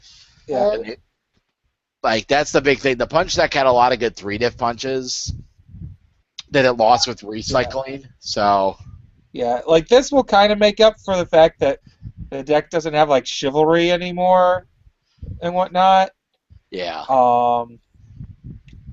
But yeah, I think there's a semblance of like it's not going to be the restack because we don't have Reese anymore, but we have those champ promos coming out soon for float effects. And then you have this going off. Yep. So if you could just net enough cards and get enough punches going, and find a way to get more Valiant Assaults, that'll be a really fun deck. Okay. Solid card. Yep. Good neighbor. Hopefully down the road we'll be able to fully utilize it. Breaking Super Saiyan Limits. Puppy. Yeah. Super Saiyan, yeah. 3 difficulty, 5 check, +4 mid block, unique.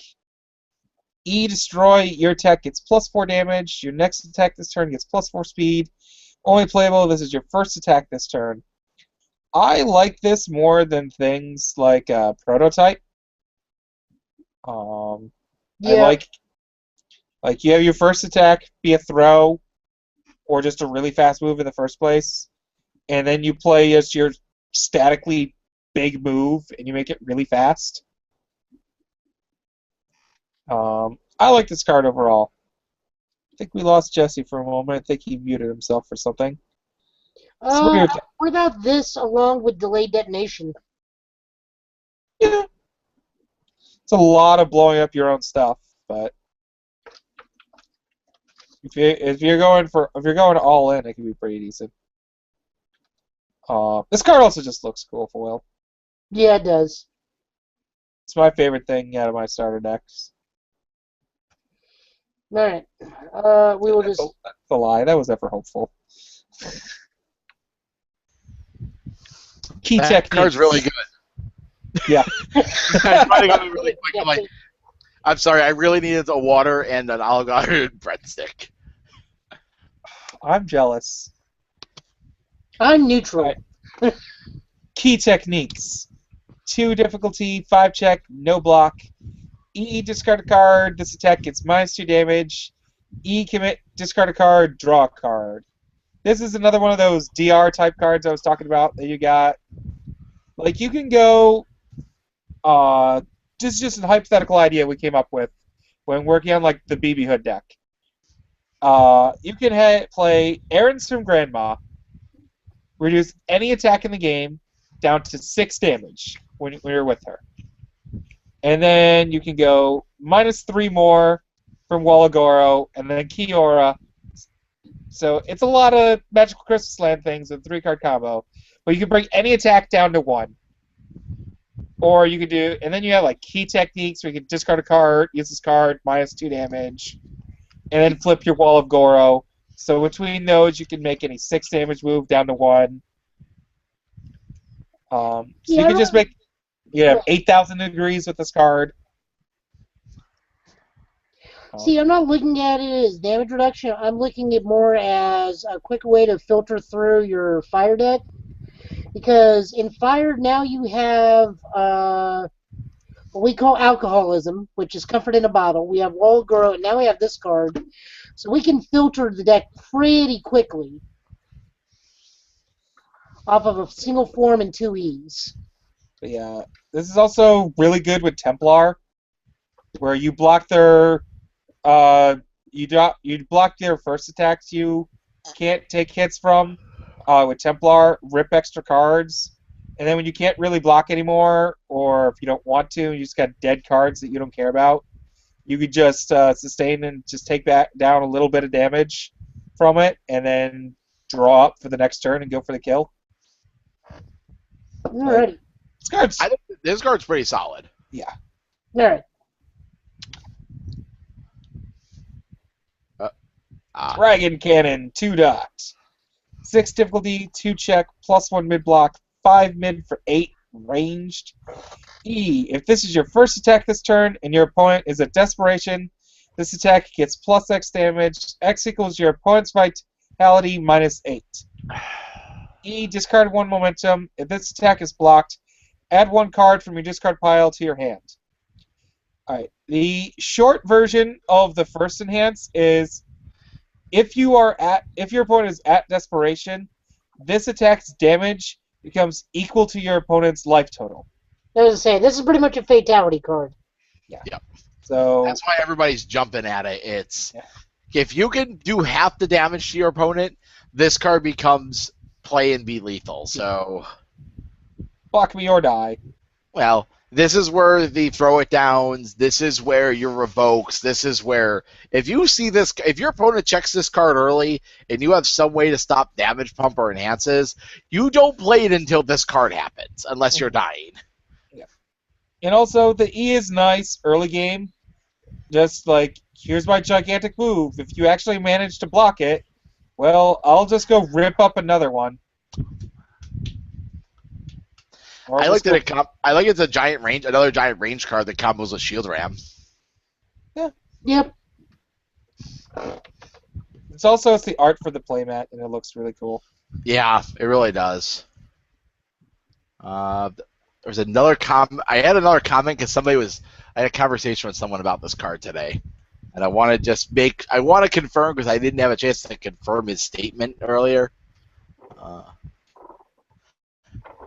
This card's really good with Fireman too as a block. I just have to say that. This is your other giant fire move with that deck. Oh yeah, he has another ability. Minus 4. Yeah, it's like -4 damage to their next attack. Okay.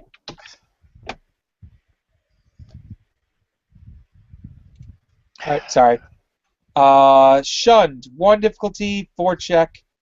No block. E destroy. If your slam attack is completely blocked, add 1 slam attack from your discard pile to your hand. It feels like they just needed to get to the 18th card.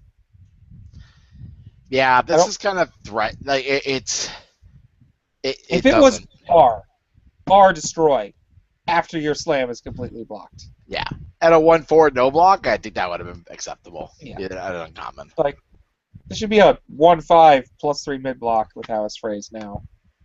Yeah. All right. Yep. Cursed Fate. 0 difficulty, 5 check, +3 low block. E, discard a card, your attack gets +1 damage. It's the better stats. What's that card I constantly lose to? Improved Design.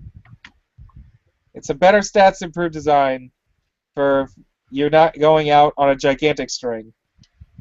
Just allows you to filter a dead card for +1 damage. Can help you get there. It's really good ability for a 0/5 with a low block that's really relevant in this meta right now. Yep. Overall, I like it. And that's J. Talbane. When I first saw him, I thought he was really awesome because I read him and I'm like, oh, cool. He's an 8-card hand size. You can play Air Slam with him and use his first enhance, and now he's a 9-card hand size. But that theoretically on paper sounds really cool. And +2/+2 for free sounds pretty neat. But all this does is just tell your opponent you're putting a lot of effort into your first attack, and they just block your first attack, and you're like, oh, now all my stuff doesn't really do anything. So all of his stuff is really, really solid. I think he has very few bad cards. I like the character card, but I don't think it's good enough. Do we want to go ahead and try for Lord Raptor in the promos, or do we want to stop here and then go to part 3? No. Oh no, let's finish. Yeah. Okay. Let's just finish it up then. I'd rather have it all done on one sheet here. Yeah. All right, let's get Lord Raptor loaded, and then we'll get promos, and then we'll talk a quick ending. Okay. Lord Raptor, 7 difficulty. 7 hand size, 19 vitality, air, death, void. R, after review an attack card, your non-attack cards get -1 difficulty and -1 to their block modifiers till the start of your next turn. R, after review a non-attack card, your attacks get +1 damage and +1 speed till the start of your next turn. Not going to go into him too much right now, but I'm going to say that he's insane. He's easily the best character in the set. Probably. Loudness Screw. 2 difficulty, 3 check, +3 mid block, 2 high for 2, flash kick. After you play its attack, it gets +2 damage if you reviewed a foundation this turn. If we remember from talking about this a couple weeks ago, originally thought this card was awful because I thought it gave it +2 speed if you reviewed a foundation. At +2 damage, and if you're playing him himself, this is a 3 high for 5, and that's really good. Even a 2 mid for 4 is at 2 difficulty and flash is really good. Yep. I like it. It confirms Guile. Street Fighter confirmed. I think it's good. I think it's really good. I can't wait to see that card played in Turbo. Yeah, I have Hood Tilt I Turbo, have buddy. Hood Tilt Turbo, man. All the flash attacks. The All right. silliest art in the game. Hell Dunk! 5 difficulty, 2 check, +2 high block, 3 mid for 7 ally. For all those ally decks out there. E, discard a card and draw 2 cards. The discard card is considered to have been reviewed, so triggers with your character. Discard a balance fighter. Draw 3. Yeah. Yep. E, destroy 1 asset, change its attack zone to low. If it deals damage for the rest of this turn, whenever you play the Foundation, your opponent loses 1 vitality. I am slowly working on this silly combo deck where you try to connect with 2 or 3 of these in 1 turn, and then afterwards you still have like 7 cards in your hand. You just play out a crap ton of Foundations and burn them for like 14 life. And then you play track 0 and discard their hand. And then you you play track 0 if they're not dead and discard their hand. And then you just put yourself at the mercy of them. Yep. It's Or like, you poke, you go like 1 turn of poke attacks, get them to the magic number. Like, if you get somebody to 14 playing this deck, and you go next turn, Hell Dunk, killer's like, oh, you're going to try to kill me here. I mean, it does require a lot. You got to get 2 assets in play. You got to do a lot to get to that, though. you gotta put a Zealot Rush in play, that's all. True. So yeah, this is a good way to get rid of your Zealot Rush. This is the other better combo card. Ultimate Undead, also known as Chainsaw Rubber Chicken? Something like that? 6 difficulty. Yeah, 6 difficulty, 3 check, +2 high block, 4 low for 7, powerful 3 weapon. E, commit a Foundation for the rest of this turn. After you play an attack, discard 1 card and draw a card. The discard card is considered to have been reviewed. That is really good. If you can find a way to consistently just get to this card when you're ready for your kill turn, this should just be really awesome. Where just every attack you're just giving all of your stuff +1/+1, and you're cycling for more attacks.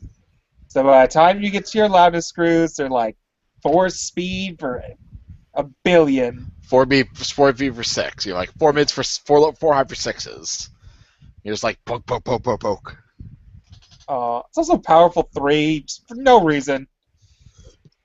Just if you want to play a powerful deck, this is another solid powerful card because it's a low and it's high base damage already.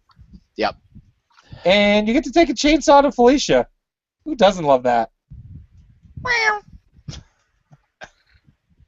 Alright, Skull Sting. 4 difficulty, 3 check, +1 mid block, 3 high for 5, kick.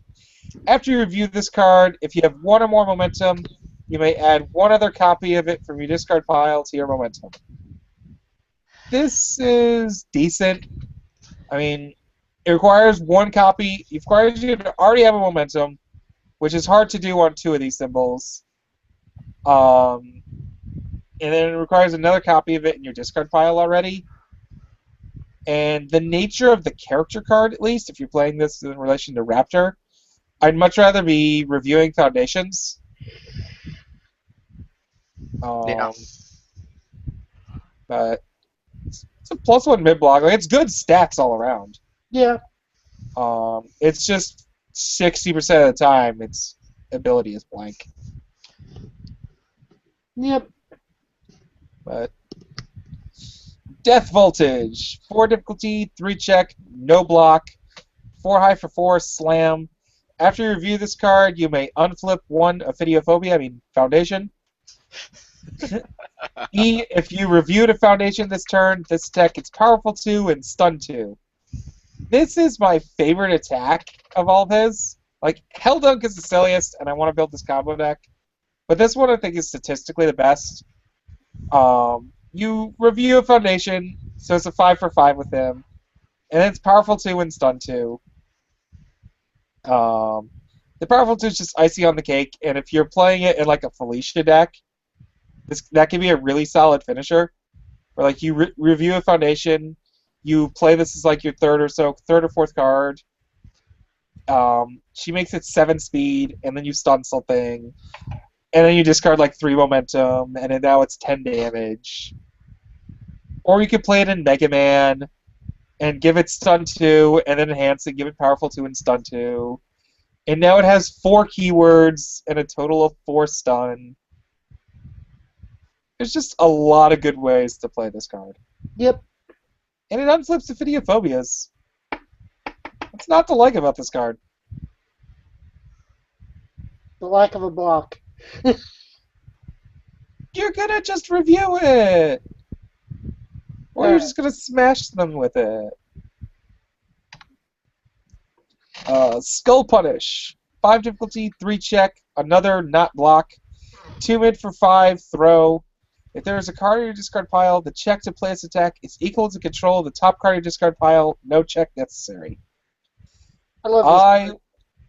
I want to be cute and play Proto Man and go second, and just like play two, like cycle a 6, play this card, auto pass it, play another copy of this card, auto pass it, kick the weather first one from my card pool, and then build.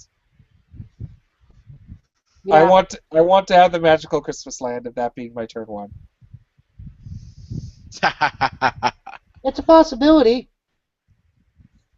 Like another one of those fun decks to try in the future.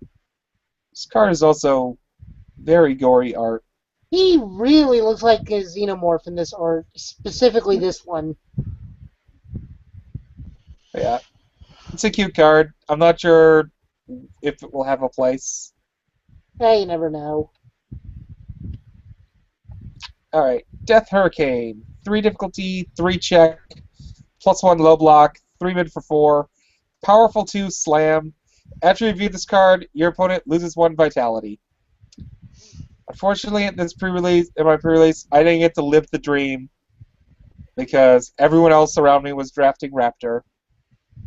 I wanted to review this card at the start of my turn when my opponent was at 1 and kill them with it.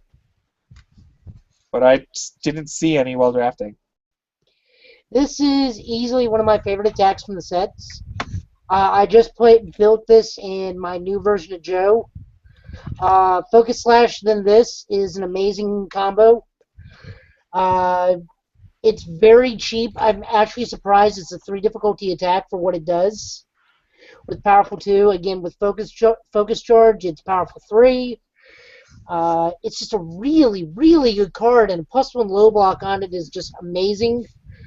What I'm looking at it, I don't even care about the burning part. I'm using this as a combo ender, as an attack string ender, with any extra momentum I have, and just slam face at the end of the string when they're low on blocks. Yeah, this attack is definitely pushed. Like, its numbers overall, when you look at it, and think about it, it's not too impressive. It's not big, flashy, 7 damage move, blah. But it's still, it's pretty pushed. Well, I mean, in Joe, it's even more fun because you get to change the zone to low. Okay, that's kind of scary. No, trust me, dude. You do Tiger Kick, just some random attacks that can go to your momentum, or you shunt into momentum using Sneering Blaze, Focus Charge, and this. It's fun. I'm having thoughts. Alright, next card. Snacrifice. I demand a snacrifice. Is that like being hangry? No. 1 difficulty, 5 check, +1 low block. After you review this card, draw 2 additional cards during the draw step. You may not play non-attack cards as forms the rest of this turn. After you discard this card due to your opponent's effect, draw 2 cards. Your opponent may not play non-attack cards for this turn. Your non-throw attack gets powerful 3. The E feels kind of meh. The anti-discard's neat. Being a 9-card hand size on your kill turn seems really good. Yep. Or 8-card hand size if you're playing. Like you have to remember the one thing. you're reviewing this card before you see your hand for turn. That is true. You are going deep on. You're hoping your top 9 cards are lethal, or otherwise you are going to draw. Like, I would not do this card unless I'm like, I was really up on this card when it came out, and then I read it a couple of times, and I'm like, you can. All it does is let you draw 2 extra cards. You get +2 cards this turn. I thought it was like anytime you review this, you draw 2 cards. I thought it was insane.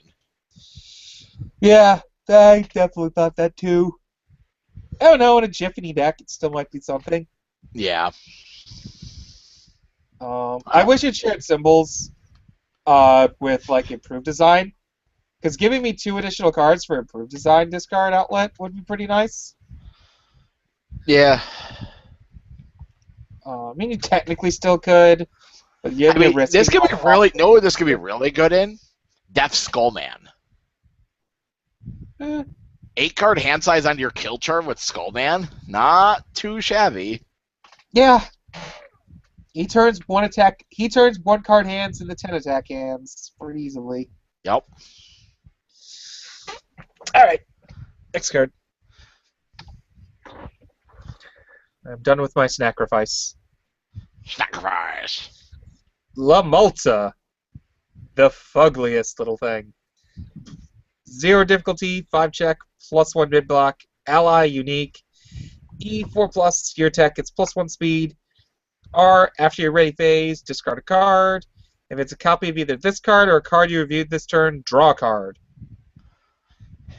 The Malta's cute, man. I don't knock the Malta. This? Yeah, remember the Malta's like the chain. I believe the Malta's actually the chainsaw. He is. Like he's his like little minion that turns into all of his stuff. Meaning Raptor is jamming his fist down his throat to make the chainsaw. Yep. But here's what I see on this one. On the response, I really like this because in death, after your ready step, discard a card. So let's just go ahead and discard your review step. You discard a balanced fighter. Respond with Lamalta. After your ready phase, discard a card. Discard another balanced fighter. Draw 3 cards. And discard a card. Yeah. Set 1, draw 1. 2. Yeah, it's okay. Plus The essentially free speed bonus is also nice. Yeah, plus it's another speed pump for death, and death really needs some speed pump. I don't know. This card was really irritating in draft. I don't know how much I'd use in constructed though. Yeah. With champ cards going out of the way, death loses a little bit of asset power. We'll see. You test that around. Southern Cross Hall. 2 difficulty, 5 check, +2 mid block terrain. Before each player's review step, that player may draw 1 card. R commit. After you block with the foundation, add it to your hand. The zone of your opponent's next attack this turn is changed to the block zone of that foundation. I kind of like this card. I really got to test it. I want to test it in a couple of things, but I kind of like this card and really want to play it. Like, I like the idea of getting 2 blocks out of a card. Yeah. And getting an extra card and getting +1 card during review, not bad either. Like it gets you a card. It doesn't always get you a card deeper, but it gives you a card to review. Yeah. I like this with Powerful Assassin. I'm just making my foundations do so much work at that point. Yeah. First, I use them for their ability or for passing checks. Then they block, and then they block again. Like, just it can become Death can get a pretty good workhorse defensive deck with this and Powerful Assassin. Yep. Just a matter of finding a Death control deck that wants to sit there and dirtle for a while. They find a finisher that lets you dirtle. Ultimate Undead? Yeah. Eldunk? I mean, that's where it's true, but that's where like the older death cards, like that one Morgan attack from set 2, Darkstalkers, that's where you got the dirtle forever and then kill your opponent. Alright, next card. Card I think that's silly. Black Justice. 3 Black difficulty, Jack. 4 check, +3 low block, unique. After you review this card, your opponent destroys 1 ready foundation. R commit. After you discard momentum to pay the cost of a powerful ability, draw a number of cards equal to the momentum discarded, maximum 2. So that static alone is really, really good. And I think it's too good for the main reason of you get to free -1 your opponent. Completely free. Just for playing the game, you get to punish your opponent. Yep. And a lot of cards, like I'm not gonna say this card's bannable, but the phrase of someone getting punished just for playing the game has been the reason for cards being banned so many times before in the past. Yep. And for things being too free. So I'm not 100% sure this card should actually be banned, but that precedent has been set already, and this card is set for both of those. And then the powerful card draw ability is pretty good. I mean, And if I'm random actually, side move. yeah. Yeah. I had to state it. I'm like, I actually had to pull a copy of the card out and be like, wait a minute, I never. Yep, that's random side boob. Yeah, wow. I never noticed that. Yes, she is topless at a rock concert. That never happened. I didn't realize it. I was like, oh, she's got like a shirt. I'm like, no, That's a good 17+ card. That's a good reason for it to be 17+. But yeah, the card draw ability, that seems really good. Just R commit, draw 2 essentially after you discard some momentum. But really, if you're activating powerful, you should be killing your opponent. So you know where this would have been better. I'm trying to think. There's other characters. I think like I would play this in Airman. Like the same idea. Like if you're just pushing if you're just trying to push damage. Like there's definitely some characters where powerful attacks are better, and this card's a good card to play either way. Like I don't think you should play 4x of this card. Like some people think. I do. It's if you're using this to add to your low block count, like I don't know. I think 4 diff foundations that only you can have one in play at a time. Like I'm never gonna put this card into play. Tell that to Giggles. Yeah, Giggles doesn't know how to play. Yeah, Giggles played this turn 1 against me, and I'm like, you should be holding that card to review next turn. But he had another one in hand anyway, so. All right, move along. Yep. Preparing the curse. 2 difficulty, 5 check, no block. First E, commit. Name a non-attack card. Copies of the named card get -2 difficulty and -2 to their block fires for the rest of this turn. Ugh.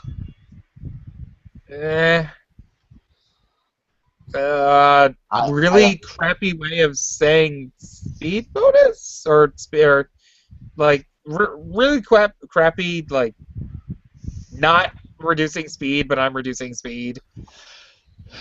Yeah. Or if you've got a reversal in one of those 3 symbols you want to play. True. But I don't like this card. I don't either. Like,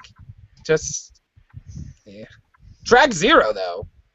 2 difficulty, 4 check, +2 mid block. F remove. If you have played 4 or more non-attack cards this turn, your opponent discards their hand. Your combat phase ends. Like, this is the good guessing game, where if they went like play 2 cards, say go, and they're just waiting for an open turn to kill you, you're just like, all right, outbuild you, counter by outbuilding you, and then discard your hand. Hope you don't draw into a nut hand again. Yep. This card would actually have been really good before rotation.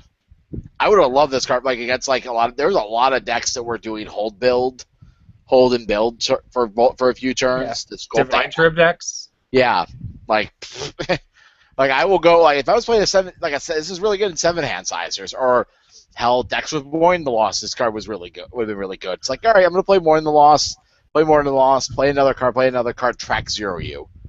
Like I'm kind of happy. That's one of the reasons I'm kind of happy Mourn the Lost is gone. Yeah. especially off of death.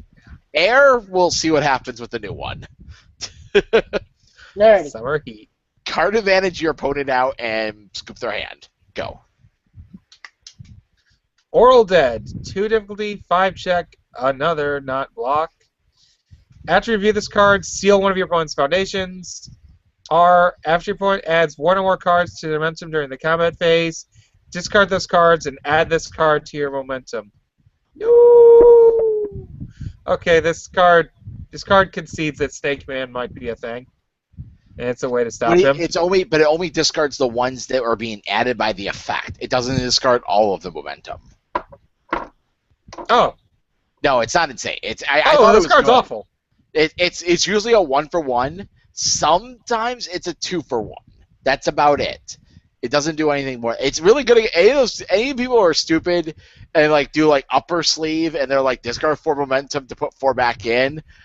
You're not going to resolve with this card, but I think review this card. Yeah, Foundation. the seal is pretty good. This is probably sideboard or maybe a 2 of in main at best. I like this in sideboard. Yeah. Like the cycle sealed's pretty good. I really wish it had a block though. Yeah. Because that's gonna be the main purpose on why I'm gonna use it. But yeah, now that I'm actually reading this card, I don't fear this card at all. I like this. I did like this in I like this for cycle seal and like you seal their out of control giant. Like things that like those are like cards that really deter kill turns. Like that's what this card does. So can I have a card like they have in Vanguard where if I just lock like 5 cards, I win the game? It's like if you've sealed 6 or more cards this turn, you win the game. There's a character idea down the line. Sean O'Brien, Tim Keefe. I don't think they would let an alternate win condition like that happen. No. It would be a character that's like, all of his cards are about sealing your opponent up, and you like go like plus X damage, you go number of cards sealed. I think it'd be kind of cool. It might be a little crazy, but it might be cool at the same point. Oh damn! It's past 11 o'clock. Sean's way asleep by now. Yep. All right. Treacherous Plans. 1 difficulty, 4 check, plus 2 high block. R commit. After you block with a foundation, your opponent's next attack this turn gets minus X speed. X equals half the speed of the blocked attack, rounded up. I wish that this was a 5 check. Yeah. But then it wouldn't be a +2. It would also wouldn't say printed. It would also say printed speed. This doesn't say printed speed. Yeah. I don't know. I mean, I really like the art, and I'd like to play this because of the art. Yeah. This is a 2 of in one of my decks I'm building for Worlds. It's all right. Speaking of art with all this lightning, please let us have Street Fighter V so I can play Crimson Viper. She's not even confirmed for the game. Shh! I can dream. Like, if you're dreaming, you need to be dreaming for Jerry Han. Dream for the right girl. All right. Soul Beats. 1/5 plus 3 mid block. After you review this card, if you have 2 or more foundations that say a resource symbol with it, add it to your staging area. Here's the other stupid spam of the set. Yep. Oh, this is unbelievably good. I've been playing a Void Jiffany deck for the past week and a half. There are very real times where I'm turn 2 starting with 6 foundations in play. Yep. Where I'm just like, play 5, cycle this, draw, rain flush, rain flush, rain flush, rain flush, rain flush, rain flush. Just tell everybody your strategy. That's everyone's strategy. They just do it with Athena. Yeah. Just take the Athena deck and put this in it. You get even more foundations with Athena. Yep. Athena's probably the better character, so. We'll see. There. We'll see. This card's really good. Right. Thirst for Power. Forgot about this card. I like this. This is the dream for powerful. 2 difficulty, 5 check, +3 high block. E commit, your powerful attack gets +2 speed. R flip, after you play a powerful ability, your attack gets +X damage. X equals that ability's rating +1. So basically, you get a free activation of your powerful by flipping this card. Plus 1 more damage. Yeah, and then +1 more damage. Which I was always like 1 momentum off from killing people with this ring boomerang deck that I was playing for a while. Yep. Not anymore. And this pretty much fixes that. Yep. Now, if only we could find the 4th ring boomerang that Jeff lost. That's the bad part. And that's Rapture overall. He's good. He's really good. He's got a lot of options on how to play him. Yep. You could try a silly Helldunks build, which may not be as silly as I think. Ultimate Undead's really good as long as you can get a copy of it soon enough to go off. Or you could just play a bunch of good cards with him and just get free +1/+1. Yep. Like, Not to mention, a lot of his cards help enable a whole lot of other decks. yeah. Like, I like the idea with Ultimate Undead and his response. I was like going Ultimate Undead into Rain Flush. Now all your moves are getting +2/+2. So you have these 6 high for 7 Rain Flushes. And they just get more. You can play another Rain Flush. Yeah, play another Rain Flush. The dreams. Okay. On One to last some set, and we're camp done. All right. Jesse All right, gets now to we're read. We're gonna do the 5 fun cards, including I have the. to go through the other promos. I didn't really sort out the promos. I just dumped them in the promo bin. All right. Rico, we'll run through. We got 3 promos from the set, and then the champ cards. First one. Oh. God. What? No, I forgot we never did these guys. Rico, 629, air, death, water. First E, sorry, Mom. This E, your slam attack gets +3 speed if there is a range attack preceding it in the card pool. That means directly behind it. Just because there was some concern of it, there just had to be a range card before in the card pool, or it'd be directly preceding. Preceding now means directly preceding in the LGR. Response, discardable momentum. After you play a range attack, your attack gets +4 damage. If the discarded momentum is a slam attack, add it to your hand. He's okay. He's kind of, you got to balance the numbers with him.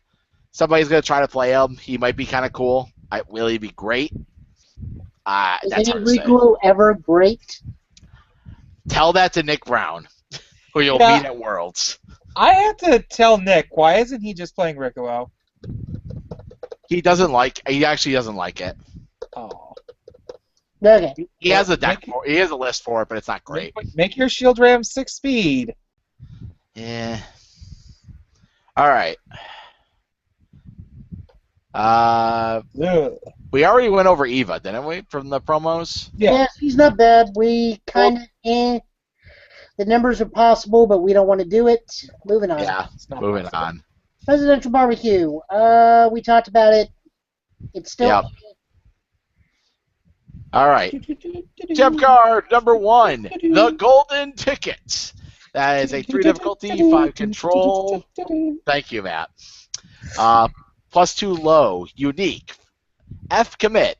If your next card you attempt to play this turn is an attack, your checks get +1 to the rest of the turn. Symbols.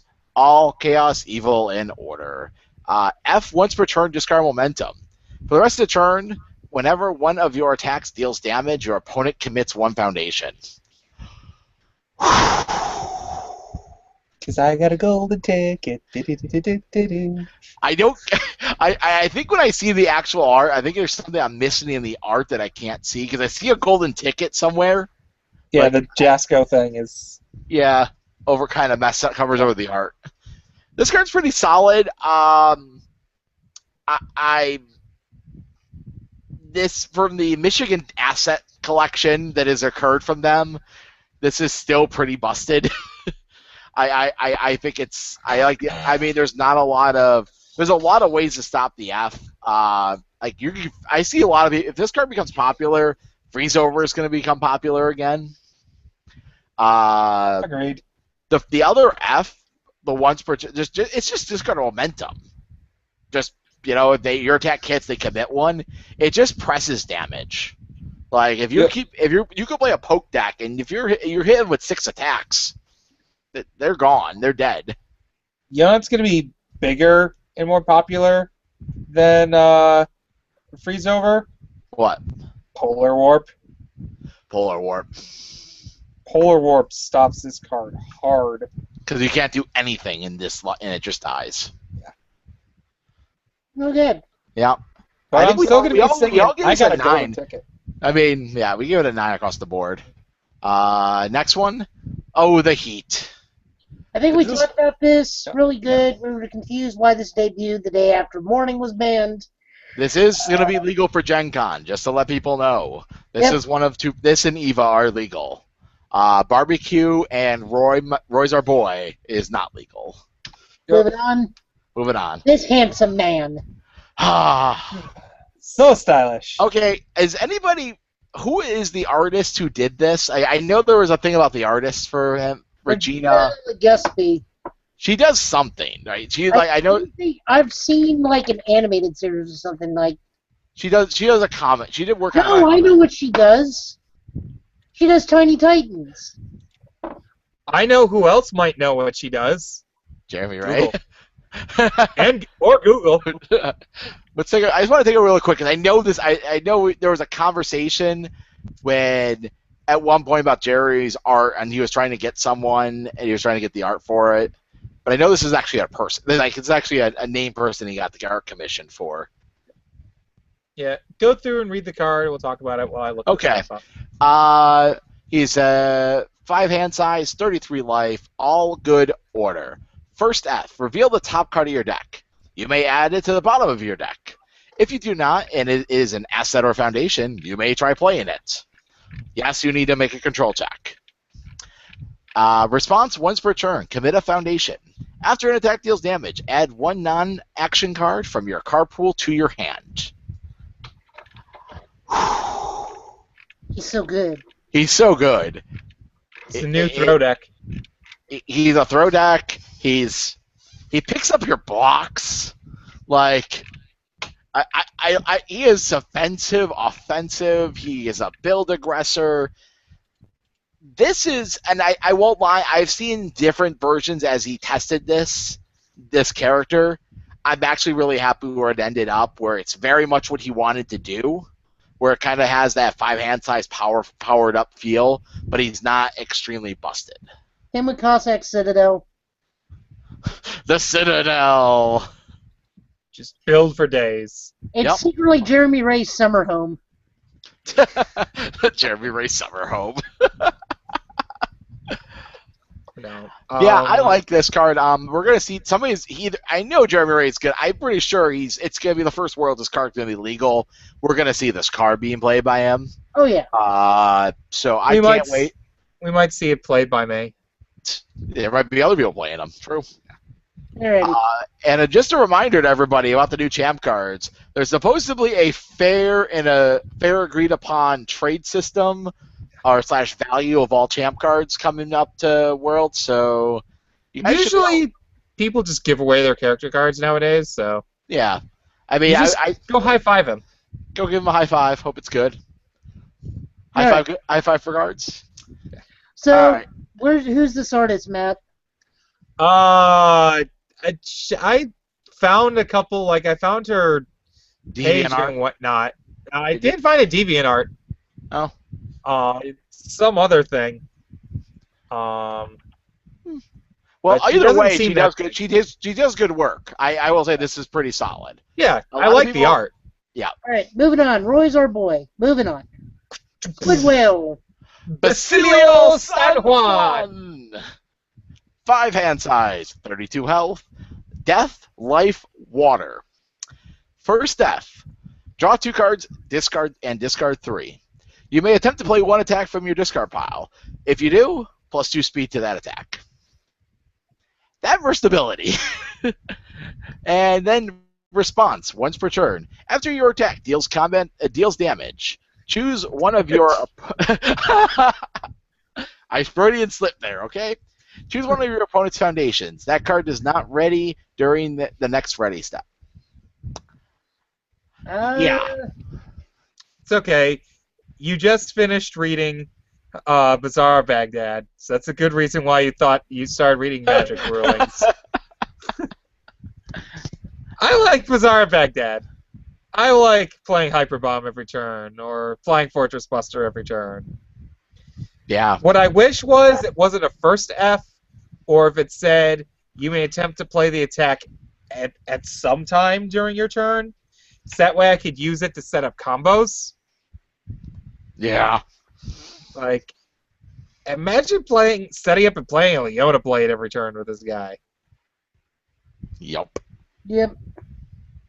Or just go for the value of Shield Rams every turn with this guy. All right, next. I want to draw 2 and discard 3 balance fighters. All right, we've talked about these two. Moving on. I'm alone. I am alone with my Joker and you. This is Garrett Brett's card, if I remember correctly. I'm pretty sure, because I think this is Garrett's one. It's a 2 difficulty, 5 control, free low block. Ugh. All Chaos Life. First F. After your opponent's next ready phase, draw 1 card. Playable by evil player, playable while committed. React Commit. After your opponent's ready phase, reveal 1 non-throw card in your hand. Until the end of your next turn, checks to play copies of the named card get +1. Yeah, that second R has some weird bad wording. Like, Spirit card. You have to have it shouldn't be. It should be. I'm pretty sure it should be until end of your next turn. Checks to play the revealed card. Yeah. Get +1. That's what it should be. Garrett's reasoning when I put this on the forums when we put it on the forums was that, well, you're obviously naming the card you reveal, but you're not. There's no reference point for the naming. Yeah. Like, he says, like, he just believes that there's just an unwritten rule, which we are trying to avoid now, where if you reveal a card, you're naming it. Yep. So this card doesn't work, people. Doesn't work at all. It does. Sean has said that if I argue it, he'll kick me out of the tournament. Okay. So can I argue it? Because it always applies to you arguing it. Yeah. No, he'll do that to anyone. All right. We got one more. The Sweet Baby Challenge. 2 difficulty, 5 control, +2 mid. Breaker 1, unique. Air, chaos, good life. After this card is destroyed, add it to your momentum. React, destroy. After you check a non-attack, non-action card, add it to your hand. I love this card. I do too. I liked it. It just lets you go get more assets. I like just that. like that on the Facebook page when this came up, someone actually put, "Are they playing Magic the Gathering?" And I just responded, "You're new to this game, aren't you?" I actually thought they were playing. I actually looked at the colors of the cards, and I thought they were playing Raw Deal. But I actually like the Piglet cameo in the art, because he's the only person to complete the Sweet Baby Challenge. And for all of you who do not know what the Sweet Baby Challenge is, Keith Despero, who is the current world champion of UFS, there was a challenge of picking this man up. Keith is a rather large man, and only so far to my knowledge, Piglet is the only person to ever complete this challenge. There's even a video somewhere on the internet of this challenge being completed. And for doing so, he got on this art, being the Roman soldier trying to drag him to the ground, it looks like. This is it. I like this. I can't wait to see what Keith's card does, and I hope Keith has card interacts with this card somehow. It'd be kind of cool. Where did the videos go? I'm I don't looking for the video. Yeah, It's a matter of who posted it. It's yeah, so for long some ago. reason I forgot the Pyron, but he does things. Pyron does things. If you don't block those attacks, you hurt. You Yeah, must always block a Pyron attack. I still don't have my Pyron. Okay, Beginning of this that week. was all of them. Okay. Yay! Huzzah. I found it. Oh. I found it. We'll post it in the summary page, the comments page on YouTube. Yep. That's where we'll link to it if we can. All right, guys. So we have finished Darkstalkers finally, and we finished gem card promos. Reviews are done again. We will be posting our rating sheet by Friday. We're going to hopefully give the other two members who had a chance to compete, be a part of it, to complete their ratings. If not, we'll just take them off the list, lock the page, and show off our ratings for the set. Thursday. This could be interesting. There was a nice little image posted on Jasco's Facebook page saying that we got something big news coming this coming Thursday. Now, This coming Thursday is San Diego Comic-Con Day 1. There was many panels going on that day. we have all been contacted individually. This is actually supposed to be very, very big, very important. I have actually been told this is going to be a very good month for us. What that implies yet, guys, we don't know. Jesse, Matt, and I have, gone through and whittled down all of our options. It has been confirmed it's My Little Pony. We bought the license from them. I can finally play my what's the dragon? Well, Spike I always remember, but Rainbow Dash? No. Rainbow Dash. the British Twilight one. Sparkle? The British one. I don't know. All I know is Rainbow Dash. All I know is the dragon and the British one. Yep. Now, So we have no either idea, way- guys, but the announcement will be huge. We will be posting our reactions to the announcement. We're definitely going to have at least a small show this coming Thursday. Yeah. We may have additional guests at that time. We'll confirm as the day goes on. Keep an eye on our Facebook page. We'll definitely have some reactions. But I'm actually the only one who has not been contacted and be like all hypey about this. So I'm just kind of like going with the flow here. He's got the second-hand hype, people. Don't worry about it. Yeah. I will though have I think we're going to be covering a few hauls on day 1 on the pages. But I literally have found a website that has all the con videos going for live stream. And I'm be like, all right, come on, news. I want news. If you want to whittle down the list in your mind, you can go to Comic-Con's page and just look at their panels that are on for Thursday and just make your own educated guess. That's about the best we're going to get at this point. It may or may not be the mighty Orbots. I mean, it could be anything on that Thursday list. It could be Shonen Jump.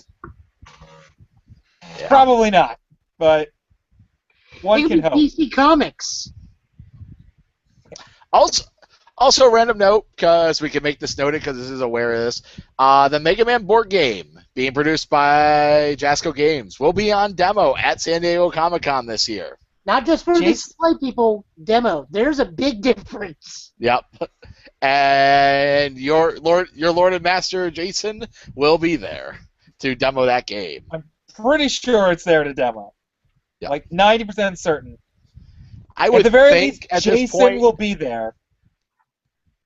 if you are one of our many our random viewers, or many random viewers, and you have a chance you want to meet Jason Oronsky, he's at San Diego Comic-Con. Go bother him. Tell him why he's not demoing UFS and why he's trying to demo a board game.